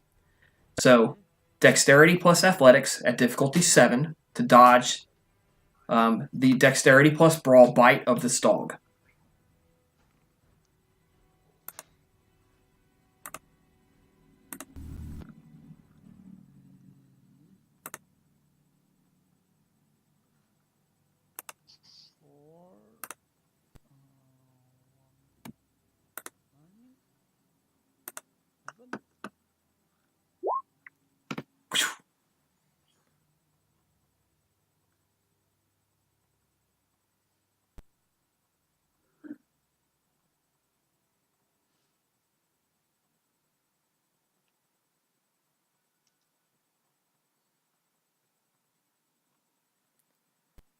Well, on the plus side, he's only got 1 success on the damage.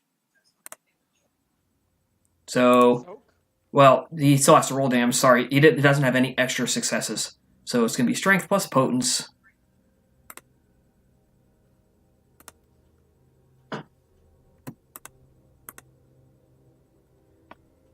Soak 2, please.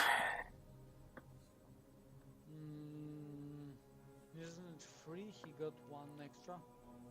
No, he doesn't have any. You have 3, so your 3 dodges took away from his 4, so he only had 1 net success. I'm soaking 2 then. Yep, soak 2. 5.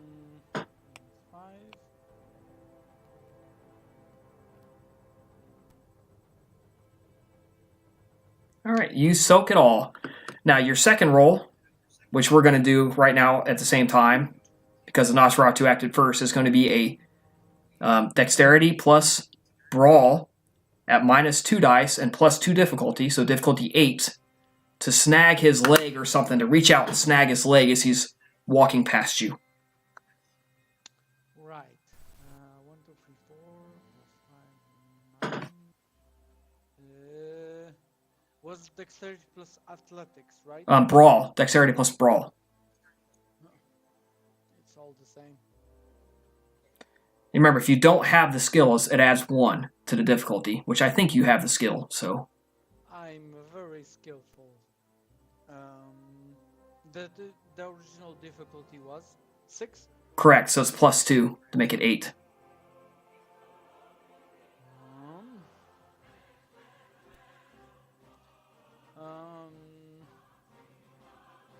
Let's play a willpower game this one last time. Okay. 4 successes. All right. I will roll his dexterity plus athletics not to get tripped up as he is going past you.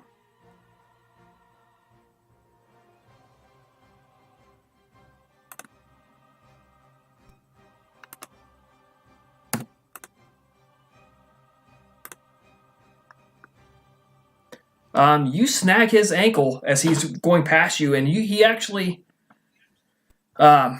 begins to trip. You actually have a hold of his ankle, so he actually cannot get fully past you. And Nicodemus, as he struggles with this hideous creature whilst fending off the dog, he utters, "You're not going anywhere. You're going to give us some answers, creature!" As he's agitated, at the verge of accepting his own beast. That sounds like a self-control roll. Oh boy. No, this is perfect.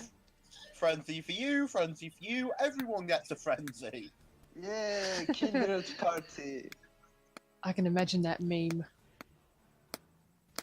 Standard Fucking difficulty? hilarious. Yes, standard difficulty. Cue Oprah.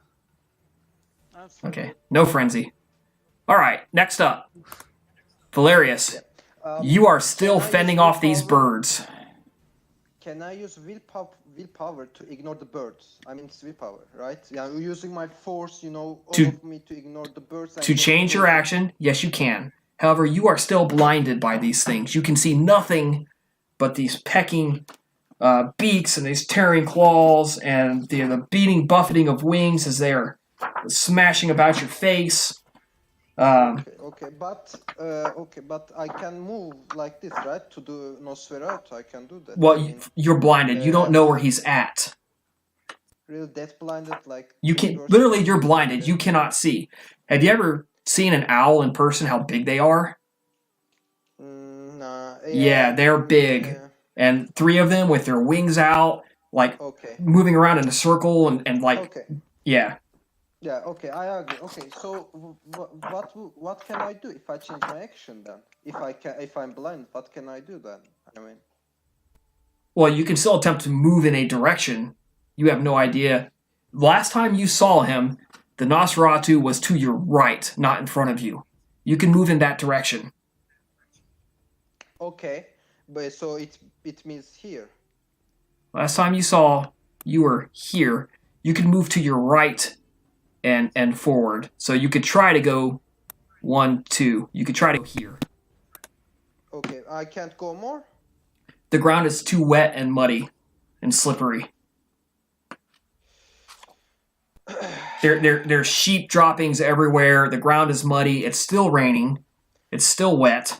So I can't do it. Even if I use willpower, I can't do it, right?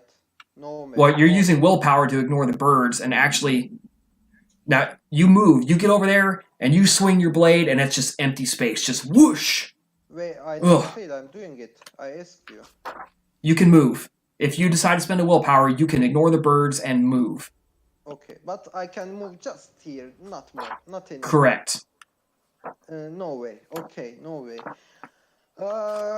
If I kill one of the birds, will it be counted as 3 of them, or do I have to like roll for 3 of them all the time?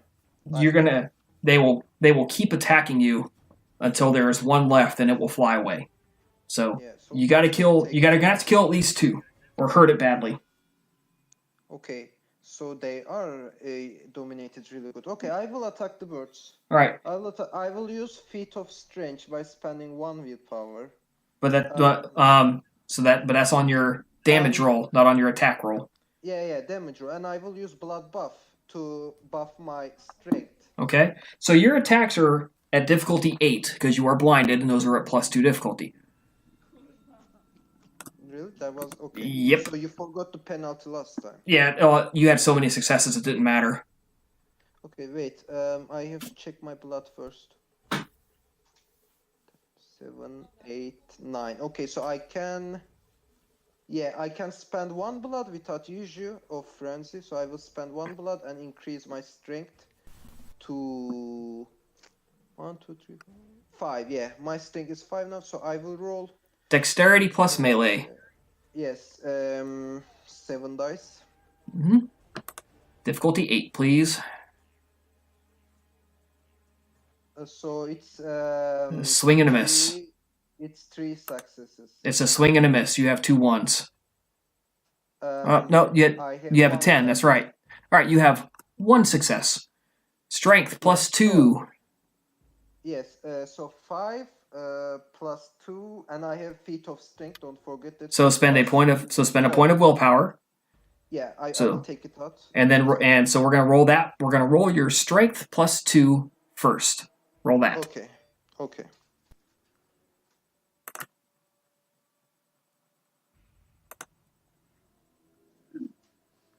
One, 2, 3.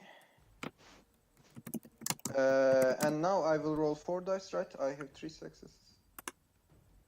Jesus, you roll really good, you know. Yeah. So you have 1 willpower, which is an auto. Mhm. Okay. One Now willpower. how many willpower points do you have left? 4. So roll 4.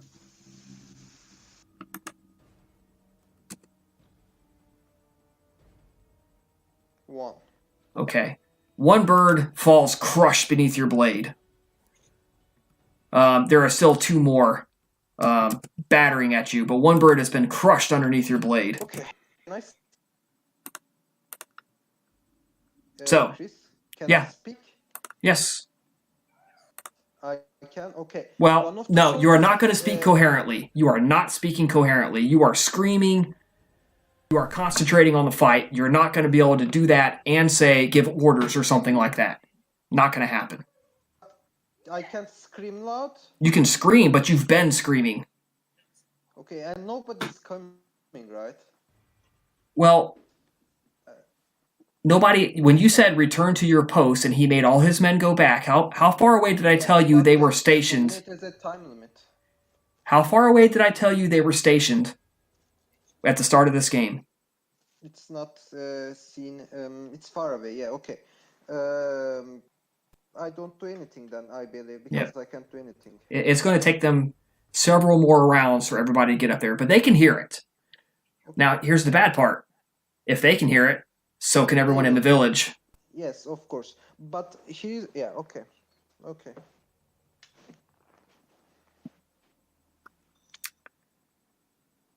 All right. Labiena, you are engaged in a life or death battle against a frenzied vampire. There is no, you're both on the ground, but there's no clear advantage of one over the other.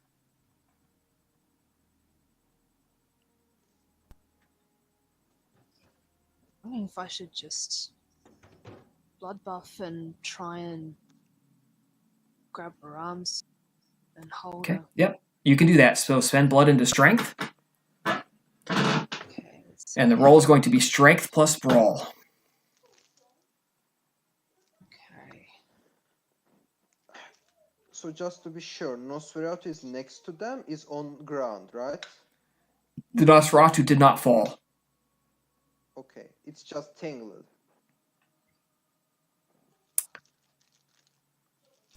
Yeah, Nicodemus reached out and grabbed his ankle, and he wasn't expecting it. So I did not give him a chance to break away from it.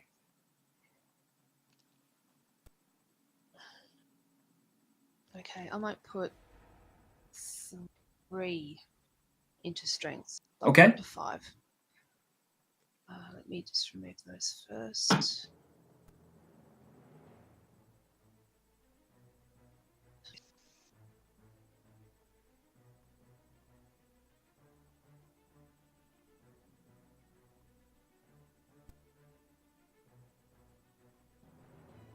Do that on here as well. Yeah. 1, 2. Okay, and plus damage. Give me a look. Brawl. And what difficulty? 6. Strength plus brawl. 6? Yes. Okay.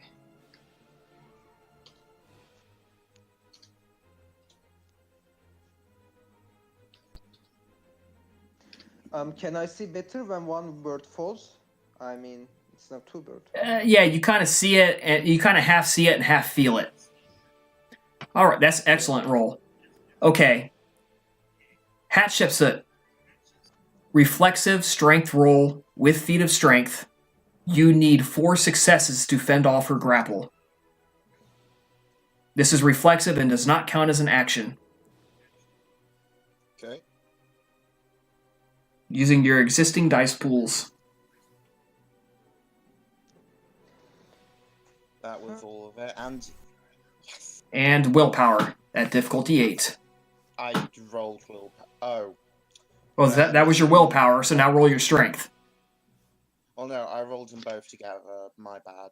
No, you can't roll them both together. So roll strength and then roll willpower. Oh, you want this? Okay. You're not gonna let it. Nice. Very nice. All right, roll willpower.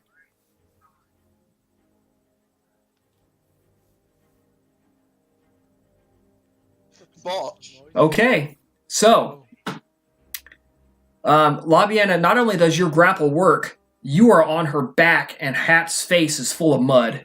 Her face is like just jammed straight in the mud. She cannot bite you. The most she can do is like wiggle around like a fish, trying to buck you off. That is excellent, perfect result. You have got her solid. Oh, that was what I was hoping for. Just trying to make sure she was going to regret later. All right, the dogs continue to attack. Us are going to regret. Not going to worry about it. Hat, you keep bucking, bouncing, trying to get away.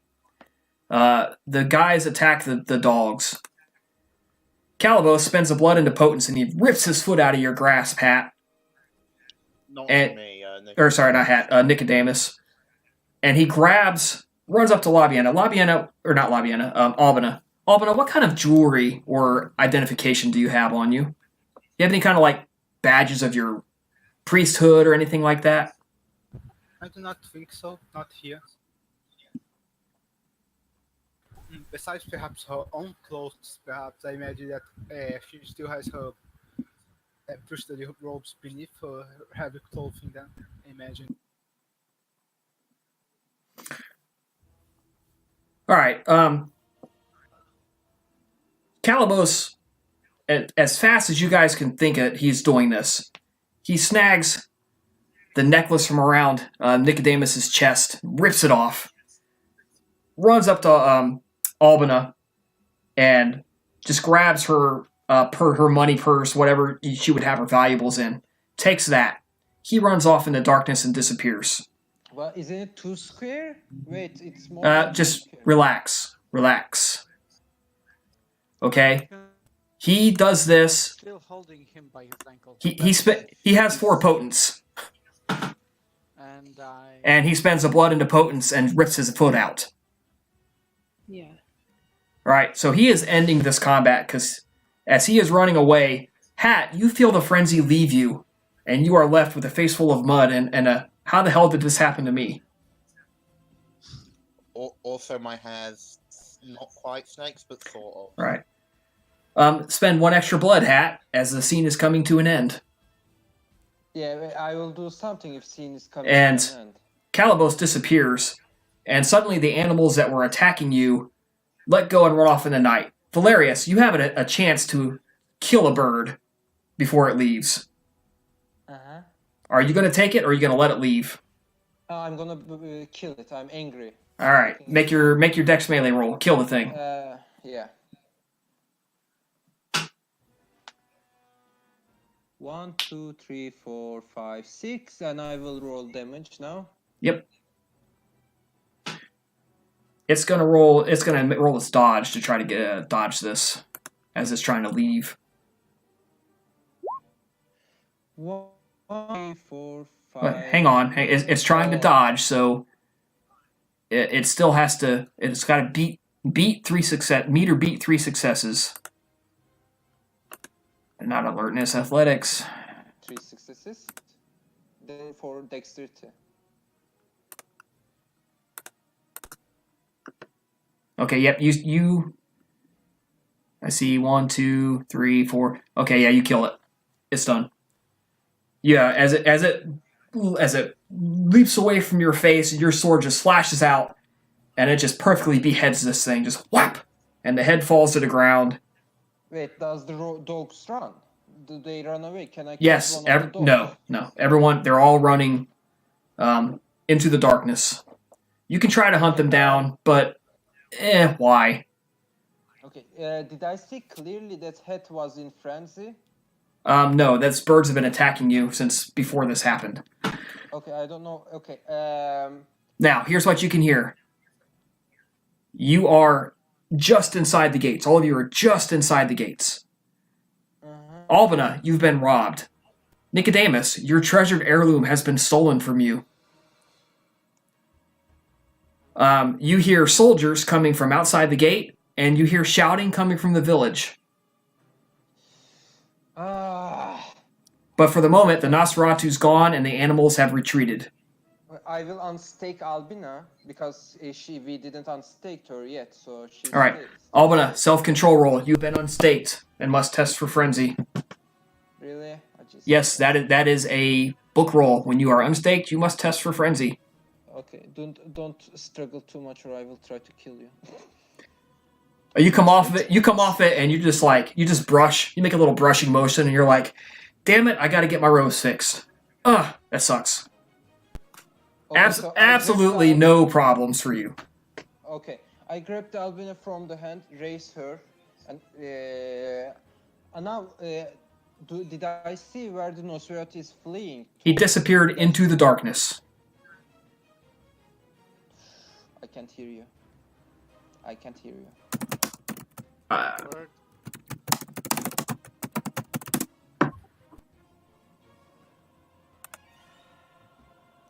He disappeared into the darkness. The Nosferatu is gone. All of our things, right? With Nicodemus's necklace and Albina's purse of coins, documents, etc.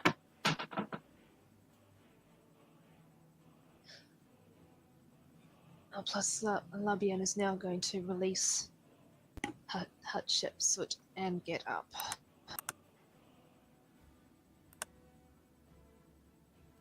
And also perhaps help Hatshepsut up as well.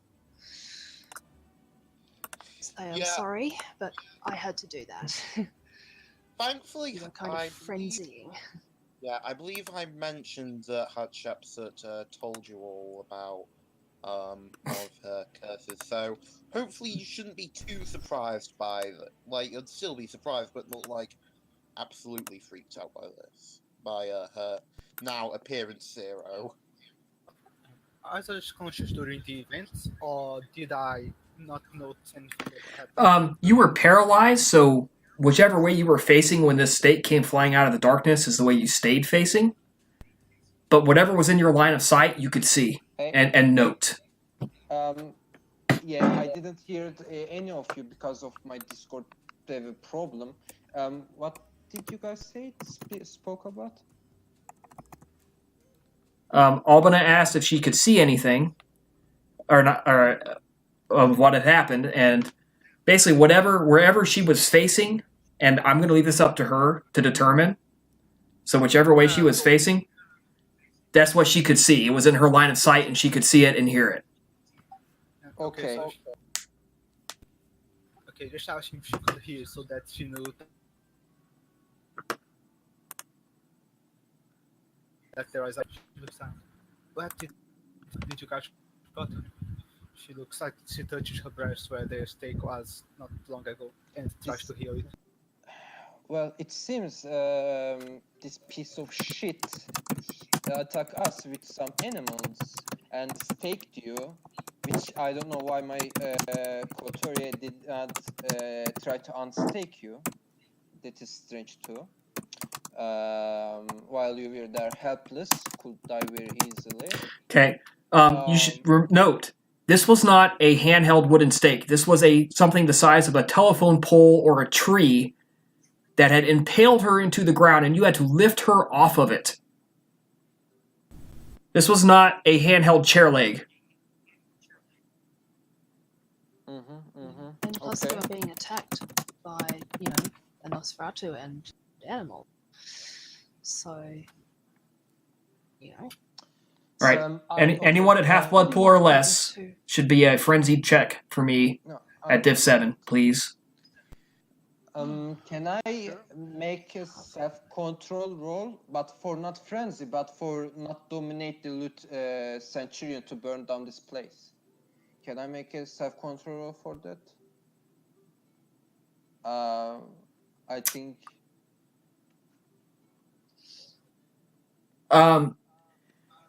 He has a job to do, and they are doing it as you are just in time to recover from your injuries, and you see soldiers right now from the village side rushing down this earthen ramp and coming into the grassy field.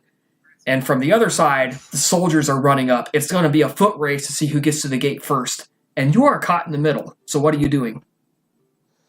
What I am doing? Nicodemus splits to the side to leave the legionaries pass through, Preferably on the- and whomever is going to be within his arm's reach is going to benefit from his augmented strength as he tries to help whoever is nearby. What Valerius does is he does not start the fight, so he takes some sort of cover. The only cover you have is to get away. The only cover you have is to get out of this village. So sorry, can you say it again? Repeat it. You said you're trying to cover. The only cover in front of you is to get out of the village. Precisely on the other side of the gate. Okay, I will join. Can I join the Roman soldiers? First, you guys all have to duck out and roll out of the gate.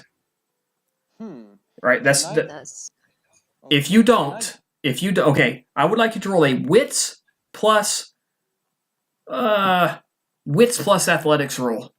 You are trying to judge who's going to reach you first. Okay. I do not have wits, by the way.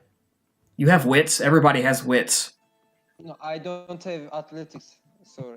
Okay, so it's going to be a difficulty 8 roll. So do we all have to do this? No, I'm doing it to Valerius because he's trying to consider his options. Right. So just a question. If we are at the middle and only option is the gate, can we choose to climb to the towers? Before I answer that, Hatshepsut, what are you trying to do? What do you want to do? I'm gonna try and jump out out southwards. Okay, outside you're leaving the village. Yeah. Okay. And, trying to get distance from the Roman Yeah, soldiers. you as can do well. that, no problem. You're out of the fight. Okay. Yeah. All right. Hold on.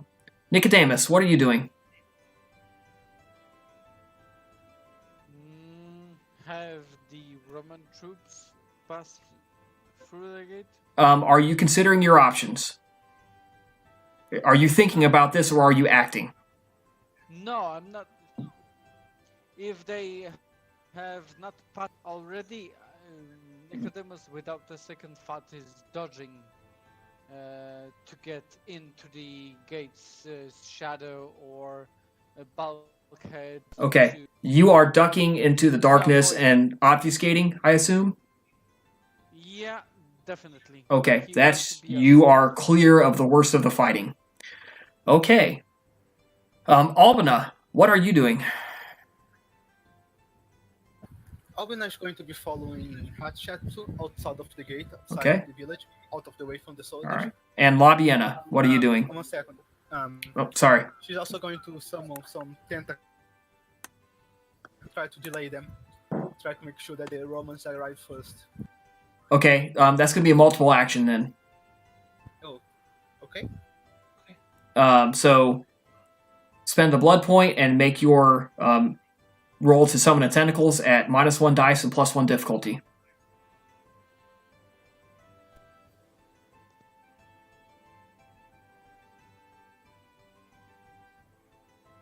Okay, that's good enough. At least two shadow tentacles sprout up in the darkness near the ramp.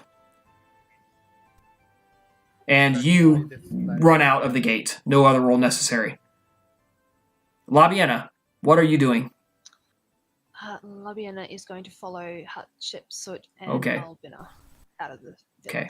So, Lucius, as you have been considering rapidly trying to make some mental calculations, who's going to arrive first? You realize they are going to arrive pretty close within a few seconds of the same time. You know what I'm going to do? I am going to rush to the Roman soldiers and I will join them, then rush back with them. Okay, you can do that. You duck out of the gates. Yeah. And The people, so here's what you guys see. Anybody can see this. Nicodemus, you're on the inside of the village. Everyone else is on the outside.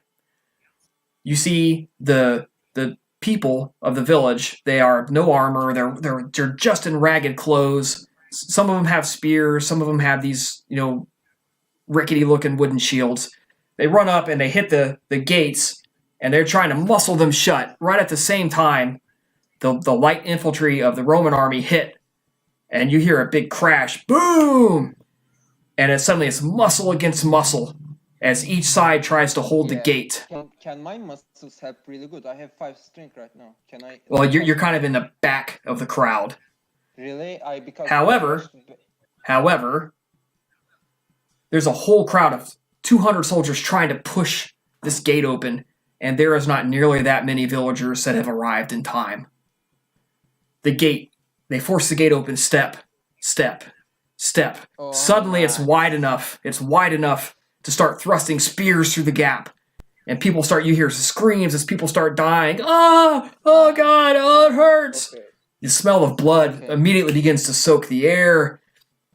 And again, anybody at close to half blood pool should be making a self-control roll. Close to half? Yeah, at half or within 1 or 2 dice. Within 1 or 2 points. Okay. I'm within let's 1 not or make- 2 points. You should be making a roll right now. Okay, what? The self-control? Self-control. Difficulty 8. 8. Okay, but I'm not beneath. I'm 1 more 8. than my... 8. Okay.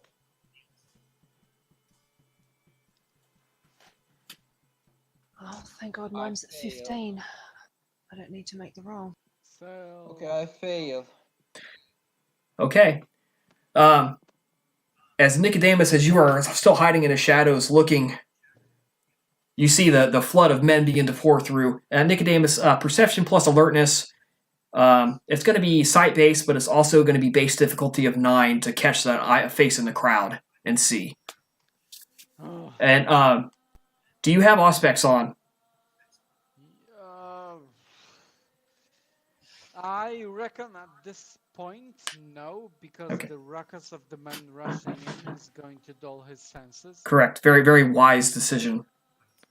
So that's what I was thinking. Perception plus alertness, difficulty 9 originally, right? Correct. So it's just 7. Yep.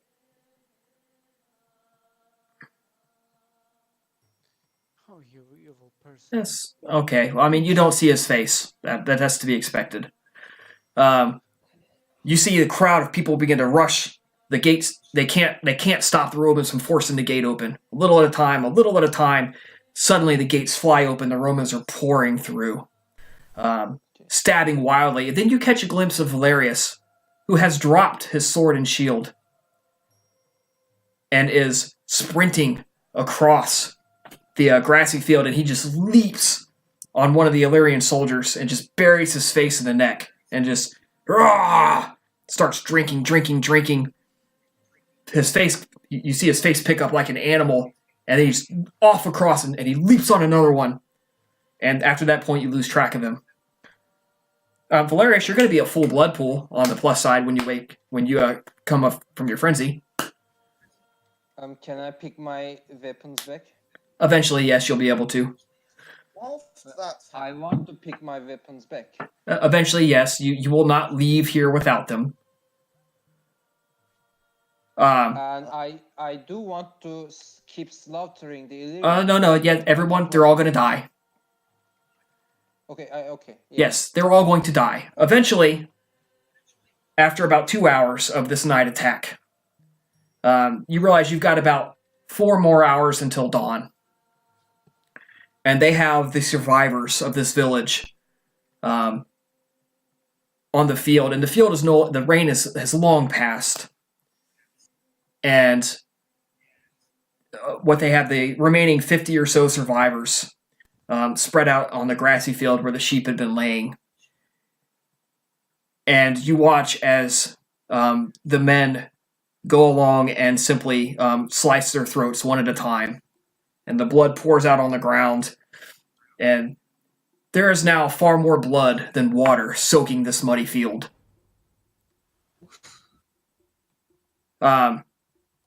Everyone can feed from all of the bodies left lying around. They haven't even had a chance to cool yet. Can I be one of those men which slices the cuts, throats? Sure. Yeah, he'll let you, the Centurion will let you do it. You go, yeah, sure, if you want to be one of the ones that does it. That's flat, cold-blooded murder. That's gonna be a conscience roll, please. Okay, I'm expecting it. I'm angry. Like this tonight. Wallace is very angry. So conscience, I will roll 2 dice. What is the difficulty? Difficulty 6. Botch! Lose a point of humanity and a point of conscience. Oh, God. Yeah, I mean, I'm going to do it already, so... So I have 2 humanity now and 1 conscience. I'm becoming more inhuman. Yeah. My aura is shifting dark right now. Lucius, when he comes out of the village and you guys all meet and talk to get back to safety, you realize there's just something incredibly bestial about him.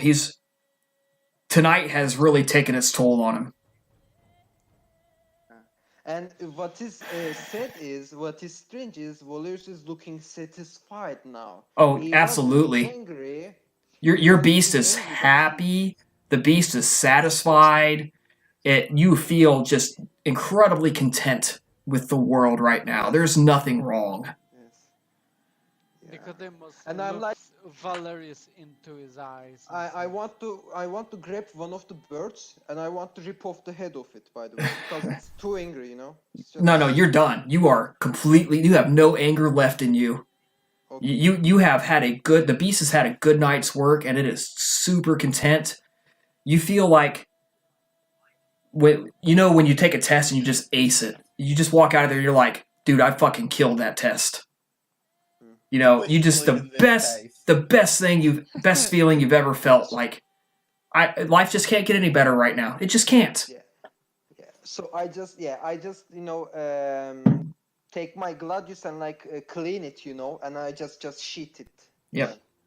So you guys gather up your possessions. You feed the fool. They purposely refrained from burning the village. That was their orders. Do not burn it unless you have to. They do take a bunch of the stone and stuff, and they fill that well in to make sure nobody can get down to it. In So the they- thick of things, I assume everyone is unstaked right now, right? Yes, everyone has had enough time to fully heal, to feed the full. Obviously, anybody you can't fix your garments and stuff. Any damage they've taken, you haven't had time to do that. But physically, you're all in perfect condition. So Nicodemus walks up to Valerius, having seen him return from this rage of carnage, and he looks at him disappointed, and he says, "You think it's you? Speak through your veins right now. Do you truly believe so?" And he departs, but disappointed, to look for the unnamed soldier he was speaking several hours ago to. forward into the village camp. Yeah. You find him. He has ducked. What you do is you find him to where they've kind of had a little latrine area set up where everyone's gonna go, use the bathroom, and you find him kind of like wiping his mouth, like make sure nobody can see him. And you can see him wiping a little vomit off of he's puked himself at the thought of what they did tonight. Even though there's a look in his eyes of pride, that he feels proud that he could be part of this great victory, but there's a mix of shame that, he could not be man enough to hold back his vomit, his gorge, at the brutality of what they had to do. How does he react to Nicodemus is approaching him? You kind of see him blush a little bit, like he's ashamed that somebody saw him. But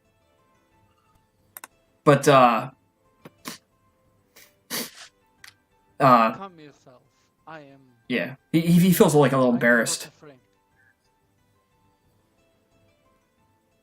You've prevailed this night, and I can see your destined to greatness. I still haven't got your name. He gives you some random, Gaius, the equivalent of John Smith. It's just a random name that, obviously, he's not lying to you.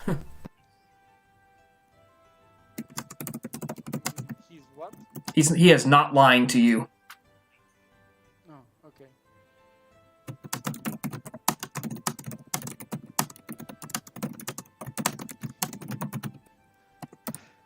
For the many who have prevailed their first assignment,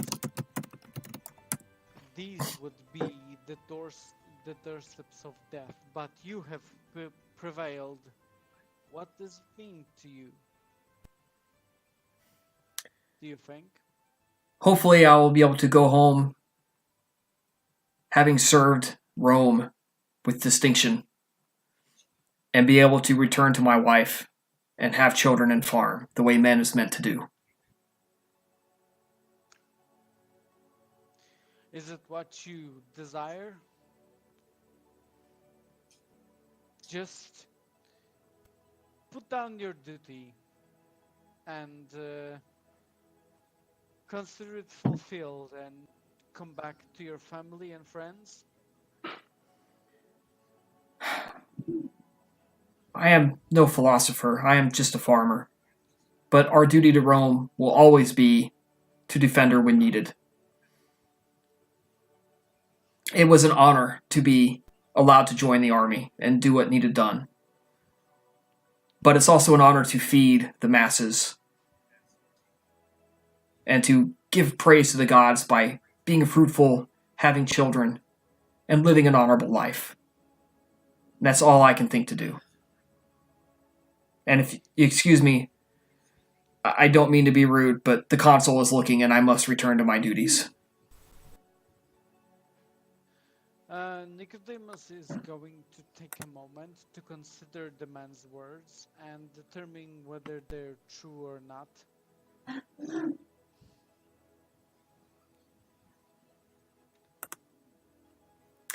It's a good question.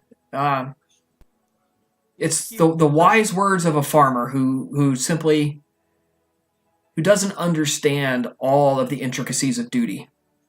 This is a man who possibly has only heard what his dad had to say. Yeah, but does he really believe in the duty to Rome? He does. Kind of. You can tell he's obviously telling the truth. This is something he actually believes. All of his short 17 years has been, you have a duty to Rome, and you have a duty to the gods. And you must do both if you wish to make it to the Elysian fields.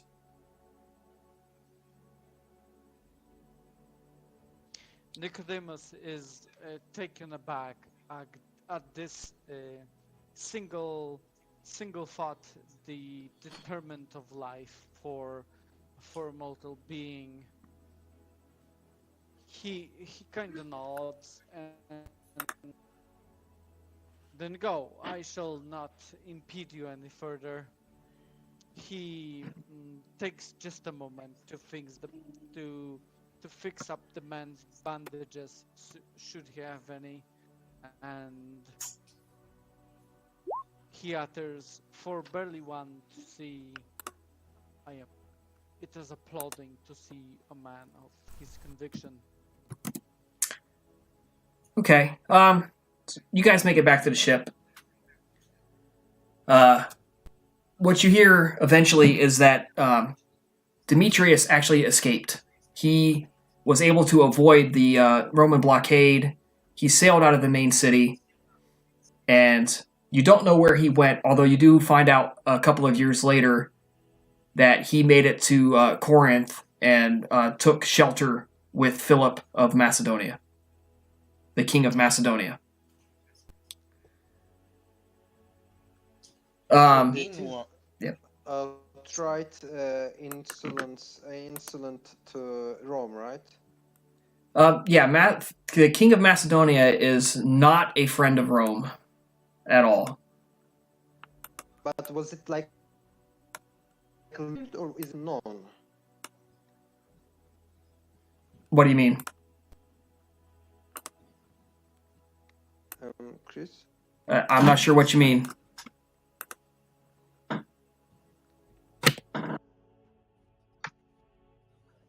I'm not sure what you mean. That they know that he is not happy with Rome.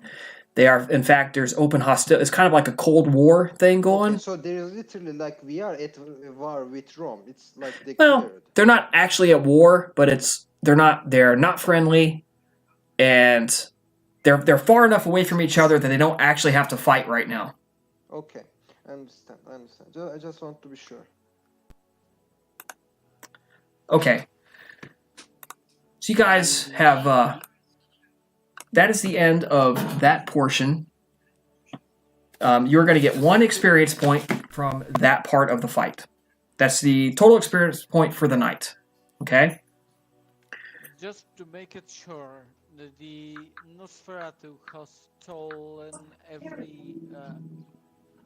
a important thing from every one of them. No, right? just Nicodemus and Albina, because that's the only 2 he could get to. still though, one day we're gonna find that Nosferatu and we're gonna fucking murder him. Yeah, we're gonna tear him to shreds. Another strange thing is Nosferatu, strong as that. Why would he just steal some of our money, which is, I mean, not important thing when you become old, and move on with it? It seems Okay. strange, and I think he was winning the fight actually.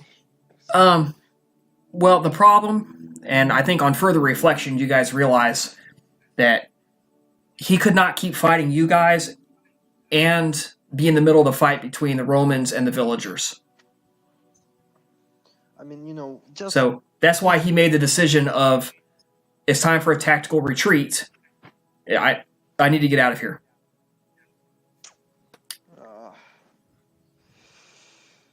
if I could catch him, I was just going to. We'll find him one day. All right. No, we So- probably won't. You all make it back to Rome. And a few, we're going to skip forward a little bit of time. It's in 218 BC, Hannibal advances across the Pyrenees Mountains. He avoids Publius Cornelius Scipio's army and goes over the Alps with the help of the Boii tribe. He lost 70,000 men crossing the Alps in September. 70,000, and yet he still had over 20,000 remaining when he got across, plus his cavalry, plus the elephants. He immediately made friends with many of the tribes on that side, on the southern side of the Alps. Now, while he was crossing, what happened was Scipio sent his brother Gnaeus Cornelius Scipio Calvus to Spain with the army they were using. And he took a small force, sailed back to Italy, grabbed all the men he could find, stripped a bunch of towns bare of their garrisons, and marched up to meet Hannibal, and promptly got his ass whipped. There's some good videos online where they kind of talk about, imagine you're a Roman soldier. You've never left Italy. It's cold. It's wintertime. You're freezing your ass off. And out of the morning fog, you're getting ready for battle, and you see these things, huge monsters come out of the fog with giant tusks. You've never seen anything like this before in your life. And they just start trampling the shit out of you. Everyone panics. They run. Yeah, Hannibal beat the crap out of him. And in fact, he wounded the consul pretty badly. So the consul and the remainder of his army retreats. So they had known Hannibal was coming, and they had the other consul, Tiberius Sempronius Longus, in Sicily, and he was getting ready to go to North Africa. So they immediately recall him. It takes him 40 days to move his military from Sicily up to where Hannibal was camped. Hannibal crushes that army. It's a pretty famous battle, and there are a lot of people talk about it, where he basically let the Romans chase his cavalry all night long in the cold sleet, the snow, the freezing rain. They crossed rivers trying to get to him. Meanwhile, most of his forces were sleeping in, eating a big breakfast next to roaring fires, being all nice and warm. So when he was ready to actually give battle, here comes the Romans. They're all tired. They're freezing cold. They're hungry as hell. They just want to go. And so he just crushes the superior Roman force, just crushes them. There's an immediate panic. Hannibal's at the gates. Yeah. Everyone starts to panic that Hannibal's coming for Rome. And that isn't even his most famous one yet.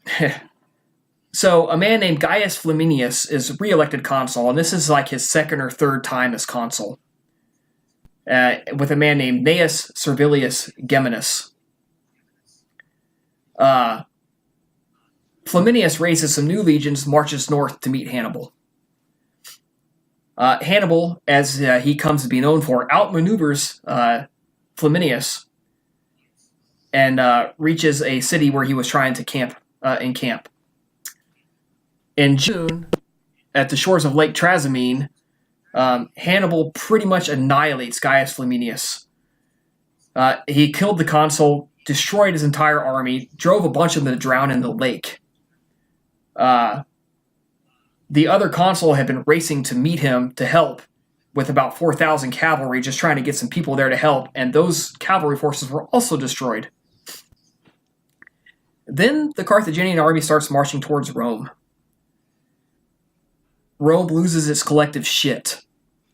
They panic, and they elect a dictator, Quintus Fabius Maximus Verrucosus. Quintus Fabius Maximus begins a new strategy that nobody's ever really done before, and this comes to be known as Fabian tactics. Basically, he avoids fighting Hannibal directly. And what he does, he keeps cutting his supply lines and burning everything around him. He's starving Hannibal's army to death in the heartland of Rome. It works, but Rome hates it. They think it's unmanly. It's not worthy of a Roman soldier to do this. So some of his political enemies actually get a second dictator appointed. And the second dictator, which was his master, Fabius's master of horse, rides out to meet Hannibal in battle and is promptly crushed, just like everyone else so far. He lives, and he comes back to Rome in shame, and he's like, yeah, I was over my head, and this should never have happened, and I bow my head to Fabius. but it works, and Hannibal can no longer march on Rome, so he starts marching around, trying to get supplies, allies. And so what you see happening is a lot of Rome's allies are abandoning her. They're like, you know what, we're gonna declare for Hannibal. We're gonna help him. So in 216, as the Civil War is spreading, a couple of new consuls are elected, and they think they corner Hannibal at the city of Cannae. And they think they have him trapped. And the two consuls that are there, one of them, Lucius Aemilius Paulus, whom you men know well now, and a guy named Gaius Terentius Varro are there. They're the consuls. Varro's kind of a hothead. He wants the glory. And Paulus has studied with Fabian, and he's like, no, don't fight him. He's trapping you. Don't do it. We have him trapped. Just starve him out. Varro says, fuck you. I'm doing this. Takes the entire force of 70,000 men, or close to 70,000 men, leads them into battle against Hannibal, who only has 40,000 men. And Hannibal utterly destroys them. It's probably his most famous victory. Just utterly destroys them. He managed to encircle them with a smaller force. Yeah. So what happened was Hannibal, normally you line your strong troops up in the center and your weak troops up at the side. But what Hannibal did was he lined his weak troops in the center and his strong troops on the side. And then he and his brother lined up behind his weak troops and told them, if you die, we all die. And he inspired them to fight harder than they'd ever fought in their life. And it worked. And he led a fake retreat, step by step. Come into my trap, come into my trap. And Rome fell for it. They kept pursuing this retreating center till they realized they were encircled themselves. And there's a story about how, of the two consuls, the men led by Paulus, they offered to, we'll hold them off and you escape. And he said, no, I cannot. You have to escape and go back to Rome with the news. I will stay here and suffer my fate. Meanwhile, the cowardly Varro was offered the same bargain and he took it. So he managed to escape. Sicily begins to revolt. What? The Roman historian, a guy named Quintus Fabius Pictor, is sent to Delphi in Greece to consult the oracle. The oracle advises them to bury 4 people alive in the forum, and they do it. One of the only recorded instances of human sacrifice in Rome.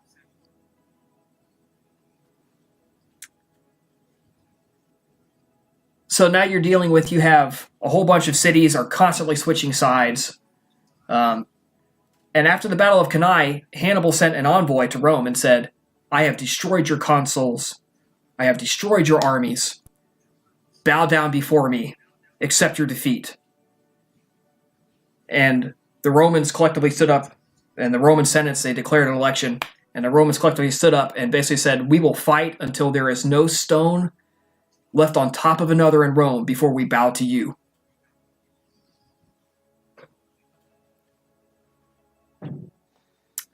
So, meanwhile, in Spain, the son of the General Scipio, who had fought in 218, volunteers, I will go to Spain and I will help you prosecute the war there. So he joins up with his uncle, and they are actually having success, keeping the Spanish forces from reinforcing Hannibal. The Carthaginian fleet is raiding parts of Sicily that have not abandoned Rome.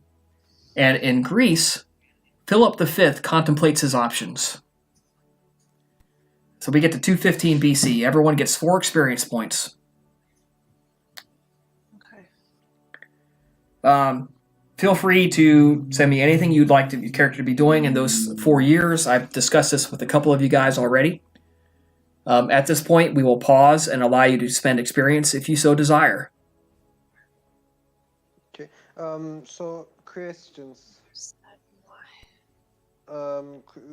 what is the deal of Philip again? Philip V is the king of Macedonia, the kingdom of Macedonia. That is the eastern part of Greece. Pretty much everything you guys have done has been on the western coast. And he has a pretty good-sized kingdom. He's got a lot of forces under his command. He is definitely someone you have to keep track of. I understand. Now, and at the Greece we have Philip. At the other side we have Hannibal, and at the other side we have Sicily. Right? So, essentially, Rome is fighting a war on four fronts. They are fighting in Sicily. They are fighting in Italy. Right now it's 3 fronts: Sicily, Italy, and Spain. The only place they're not fighting is Greece. Okay.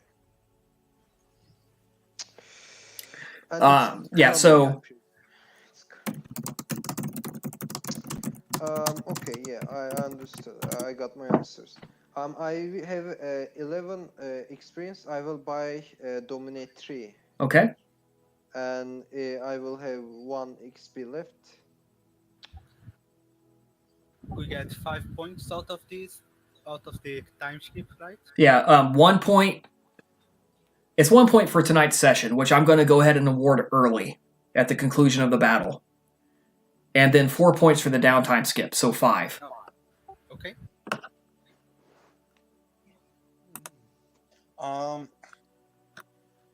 Would it be possible could I pick up a couple of rituals? You get 1 ritual with each level that you buy, and I have to look up the XP cost for rituals. But yes, you have 4 years of study to get it done, so yes, you can pick up rituals.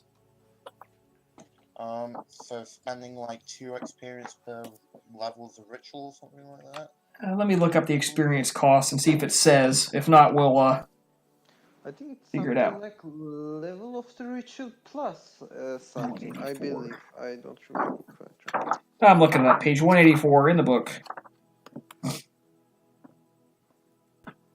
Area, ability, discipline, path, secondary path. Blood sorcery ritual is the rating of the ritual times 2. Alright then, in that case, I want to pick up Typhon's Brew and Flaming Weapon. Thought you had Typhon's Brew already. No, I had Defense of the Sacred Haven. Okay. Which, really, I should have taken Typhon's Brew first, but oh. Yeah. Alright. So I can do the same thing too, can't I? Yep. So I thought we would play through the Punic War, but we passed pretty Oh no, much we're playing. things. Just give me a little time. There's still 15 years of fighting to get through.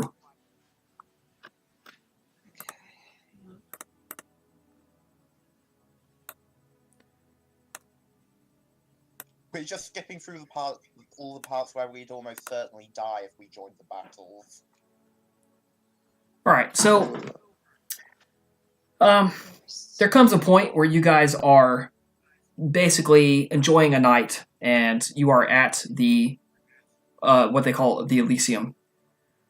This is a concept brought forth from the prince that he names it after the Elysian Fields, a place where you can just simply come and talk. And in fact, he named his bathhouse the Elysian Fields. It is a very fancy, very well-to-do bathhouse. As is typical, there are 2 entrances, one for men and one for women.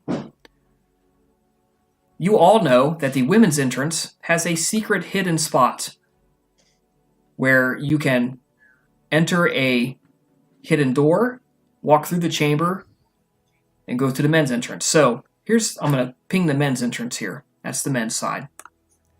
Wait, It goes in. I can't see it. I can't see it. You can do it again. Upper middle. Upper middle. Yep. You see it? Yeah, I saw it. Okay. So that's the men's entrance. The women's entrance is in the lower left. Lower Okay. level. So you go inside. And you enter an atrium. It's an open-air atrium. And in the middle of this open-air atrium is a covered structure. Okay? Now, if you are a woman, or you have female gender, and you wish not to scandalize, you enter the women's side. You enter the hidden door. You go through the hidden chamber. You come out in the atrium. Yep. Now, there is one more hidden door to keep all the curious mortals out. And it's right here where I am pinging. Okay? So, there are guards here on the right-hand side. And that's like a big gymnasium. And they'll have like indoor fights and stuff. And there's some rooms on the right to be like massage areas and fighter preparation rooms and stuff like that. So this is a bathhouse. If you go in the atrium and you do not enter the hidden doors, you can follow through the frigidarium, which is the cold baths. And then you can follow along. There are massage areas and meeting rooms. Or you can head down the map and go into the progressively hotter rooms. So there's like a dry sauna, there's a wet sauna, and then there's a really warm, like a hot tub area down here. And then there's a spot where you towel off and you use oil and scrape yourself. And then there's an area where you can sit and just relax and talk to fellow bathers. And then you return to the cloakroom here and you put your dress and your everything back together, and then you leave.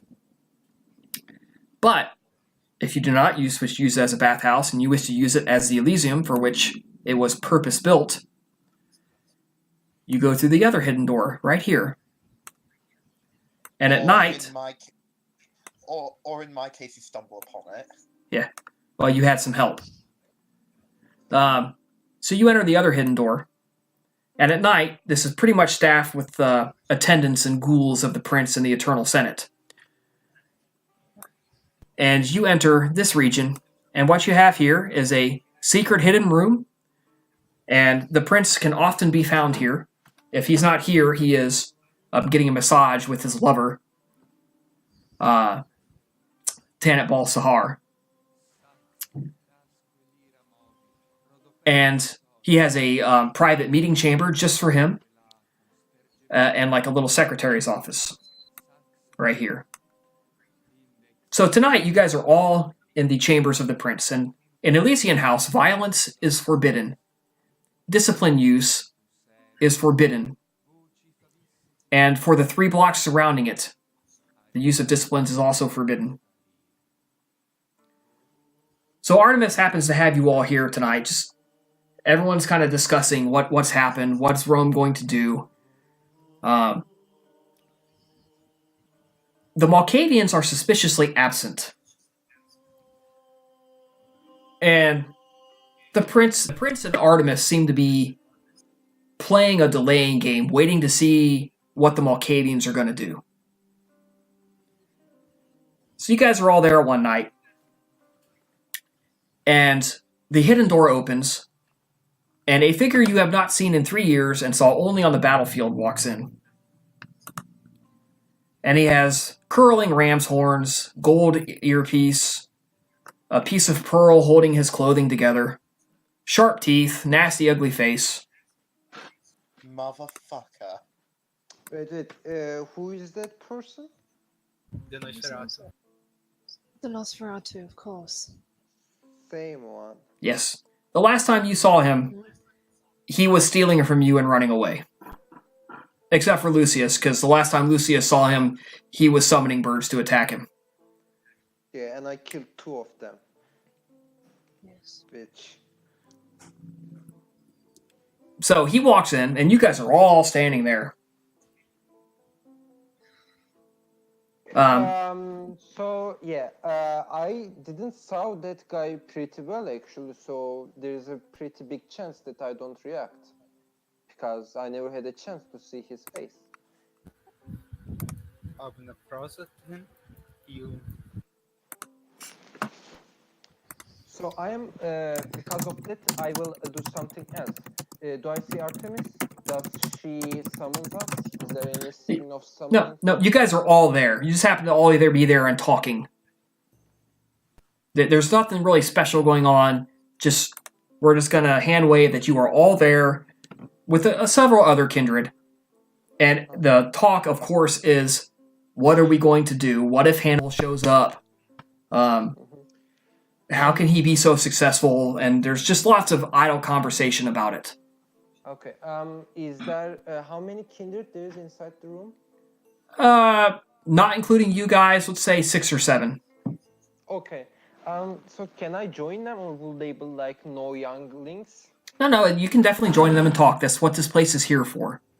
Okay, so I want to like slowly join them, not interrupt them, but slowly, respectfully join them and like do not speak for a moment, just listen them. And if I see a point where I can join, I would like to share some of my own thoughts, depending on what they are talking about at that moment. Yeah, the conversation is basically all the same, and basically what you're hearing is vindication. Because you've said several times about what you're going to say about we must protect Rome, and you put quite a lot of thought into what you've sent me about the speeches and stuff you're going to give. Mm-hmm. And what you hear is vindication. And it would be very dishonorable of you to try to drive that point home. Just your mere presence is victory enough that they realize you were right, and you know this. Oh, wait, they know I was right, what I was saying about. Yes, that Rome should never have waited, that they should have sent more forces. They should not have allowed Hannibal to gain such a foothold in Italy. All the stuff you were arguing about that Rome attempted but failed, you were right that the kindred should have helped. Now everyone's worried. So right now you're just kind of basking in being right. Oh shit! Nice. Okay. I want to be humble. I will be eventually. I'm not going to be arrogant. I want to be humble. Like I'm not going to. I tell you guys, but I will be like, oh, I was expecting this, but now things got so far. Now, so we have one thing you guys should know is that given that Italy is under such war, Hannibal's been ravaging the land. Rome has been having defeat after defeat, and grain is coming in, but it's coming in at a slower rate. People are starving just a little at a time. The price of everything has just gone up so much. Soap, salt, food, ham, beef, fish, all of it. The prices are going up. Taxes have been raised to an extraordinary level. Everybody is considered to be down 2 points of resources. Damn. Everyone is down 2 points of resources due to the taxes. Okay. So I have one Yep. resources now. Yep. And what about those who has no resources? You're getting taxed into poverty. It sucks. Is that dot of resource? Yes, it is. It's not gone. It's just temporarily unavailable until I tell you otherwise. Okay, but so if I can increase my domain with experience, can I Do you have the experience left to increase your resources? Probably. Then no.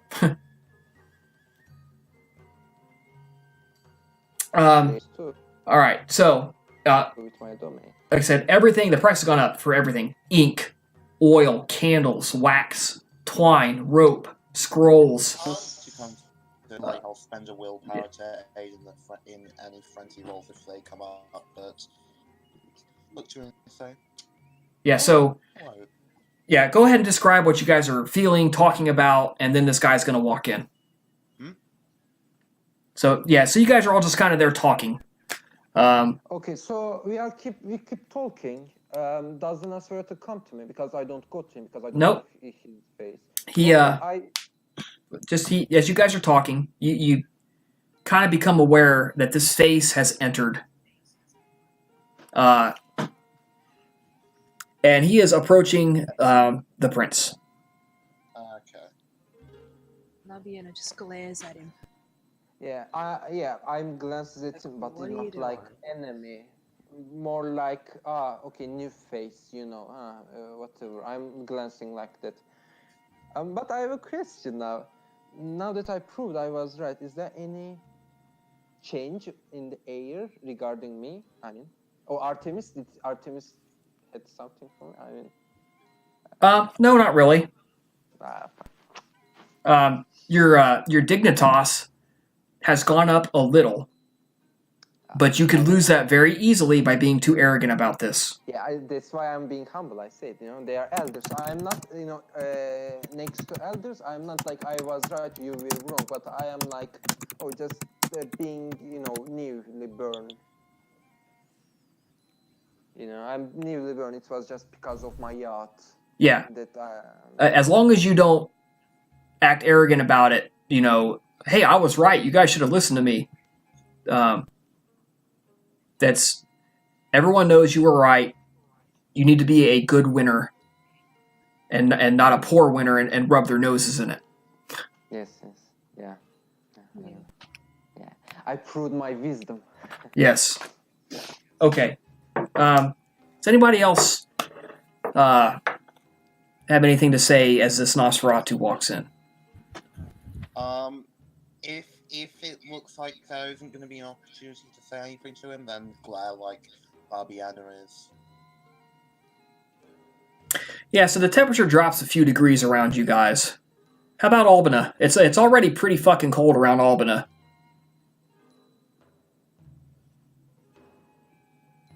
But how does she feel? Say again? Albina has the flaw like touch of frost. The air around her is always incredibly chilly. Do I see it? Do I see my Couturier's faces changing a little bit? You see the Nosferatu. It's like, oh, hey, look at that. No, not Nosferatu. I mean the Couturier. Do I make a perception alertness roll, or perception plus empathy roll to see their faces as the look of naked anger appears on their faces. Okay, I'm going to make perception, empathy. Yep. And difficulty?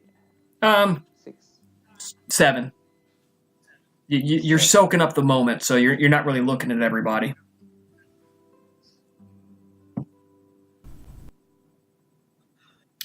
Yeah, you can kind of see their faces change. Okay, I want to go to Nicodemus and ask why he looks so, like, why the change in his mood became like that. Okay. Nicodemus?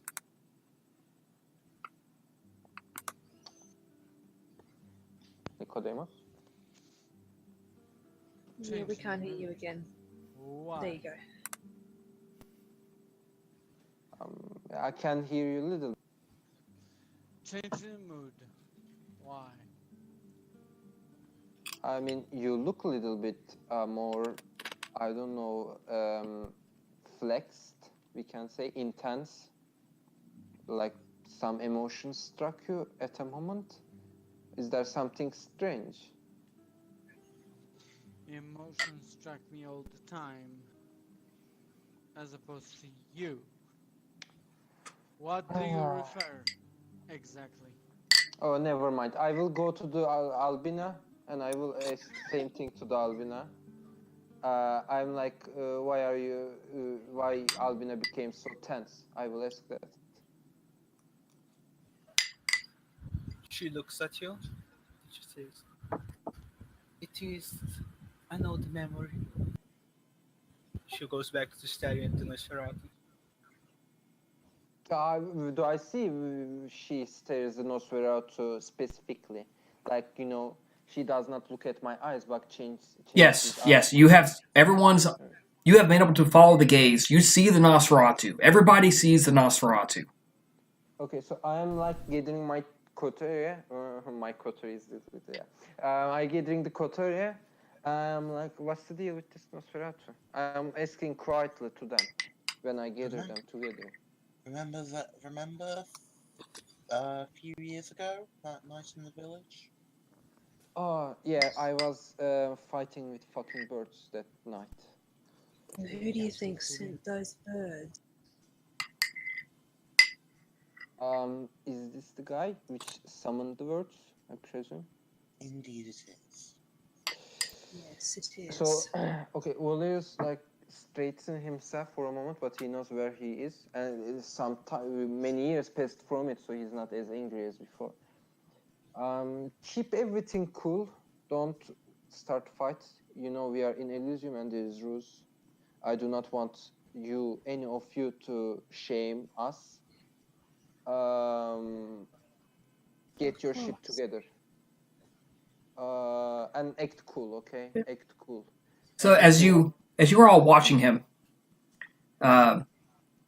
you see him, this malformed shape, with hairy arms and big, like thick, clawy hands, goes up to the prince and bows before him, obviously acknowledging his authority. And he kisses the ring that he wears, showing his obeisance to the prince. He's speaking, but he's speaking soft enough that you can't really hear him. And the prince looks at Artemis and kind of gives her a little head nod. And Artemis comes up and he bows to Artemis. And they speak for a few moments. And the Nosferatu hands something to her. He doesn't turn around. He actually backs away a couple of steps before he turns around and leaves. And he does not acknowledge you guys at all. The last few words you say did not came to me. Yeah, it kind of cut out. He That's the only last okay. part. He hands something to Artemis. Then he bows again and he backs away. He does not turn around. He actually backs away a couple of steps. And then he turns around and he leaves and he does not acknowledge you guys at all. It's almost like he doesn't even really remember your faces. Yeah, it's, I mean, I act like I don't care it too. But of course I do. And so I will go back to them, go back to the Artemis and Camilla and like join their conversation too, She kind of waves everybody over. You guys all see her give the little, wave and the head nod that she wants you to approach. Yeah, I was already doing this. Yeah, but the rest of you. Well, Labiana approaches. Albina gets over to I assume Nicodemus is coming as well. So she hands something to Nicodemus and she hands something to Albina.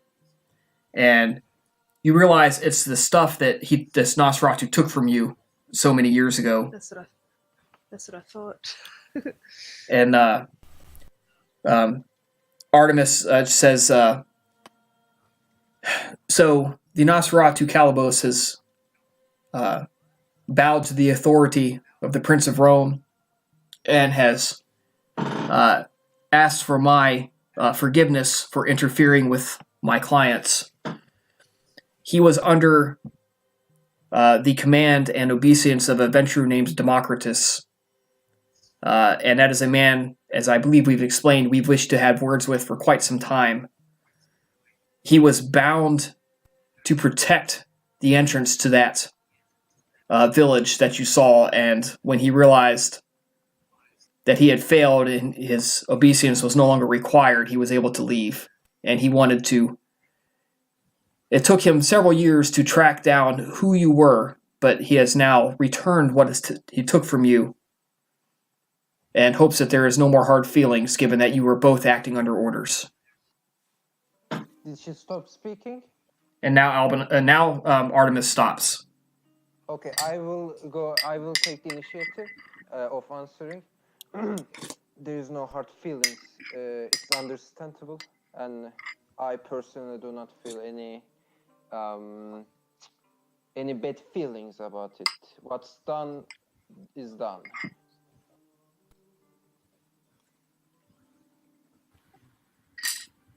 That's- Sorry, go ahead. That's very wise of you. And just to remember, as he is acknowledged and been acknowledged in Rome, the rules of the prince apply to him as well. Do not attempt to inflict violence on him. For I know our kind well, and I know that even the noblest of intentions cannot sometimes stop the gut reaction to inflict harm on someone who has harmed you. I nod and I give a like a yes nod, like. I am willing to reserve.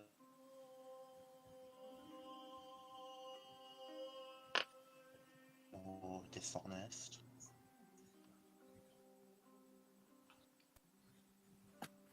Open up pockets the money. I do not view him as an enemy.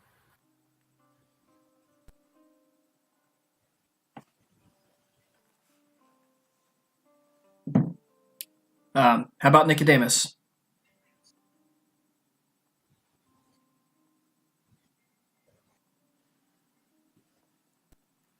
If you're talking, it's not getting picked up. Yeah. At all. What's with Discord today? Jesus.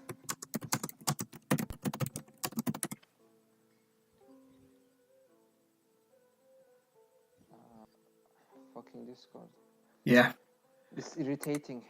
All right. We are going to pause here. So, I've already given out XP for the session, gave out XP for the downtime, and I'm giving out 3 experience for my holiday gift to all of you. No, thank you.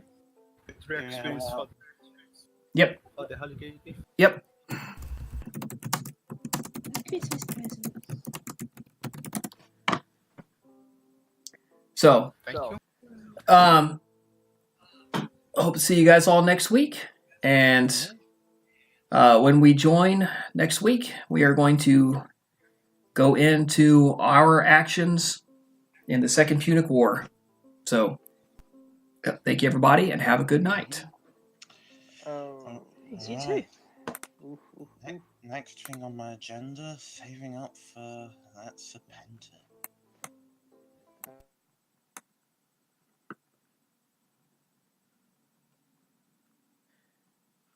Thank you, everybody, for listening tonight with us. We are going to post again next week as we join the Second Punic War in progress.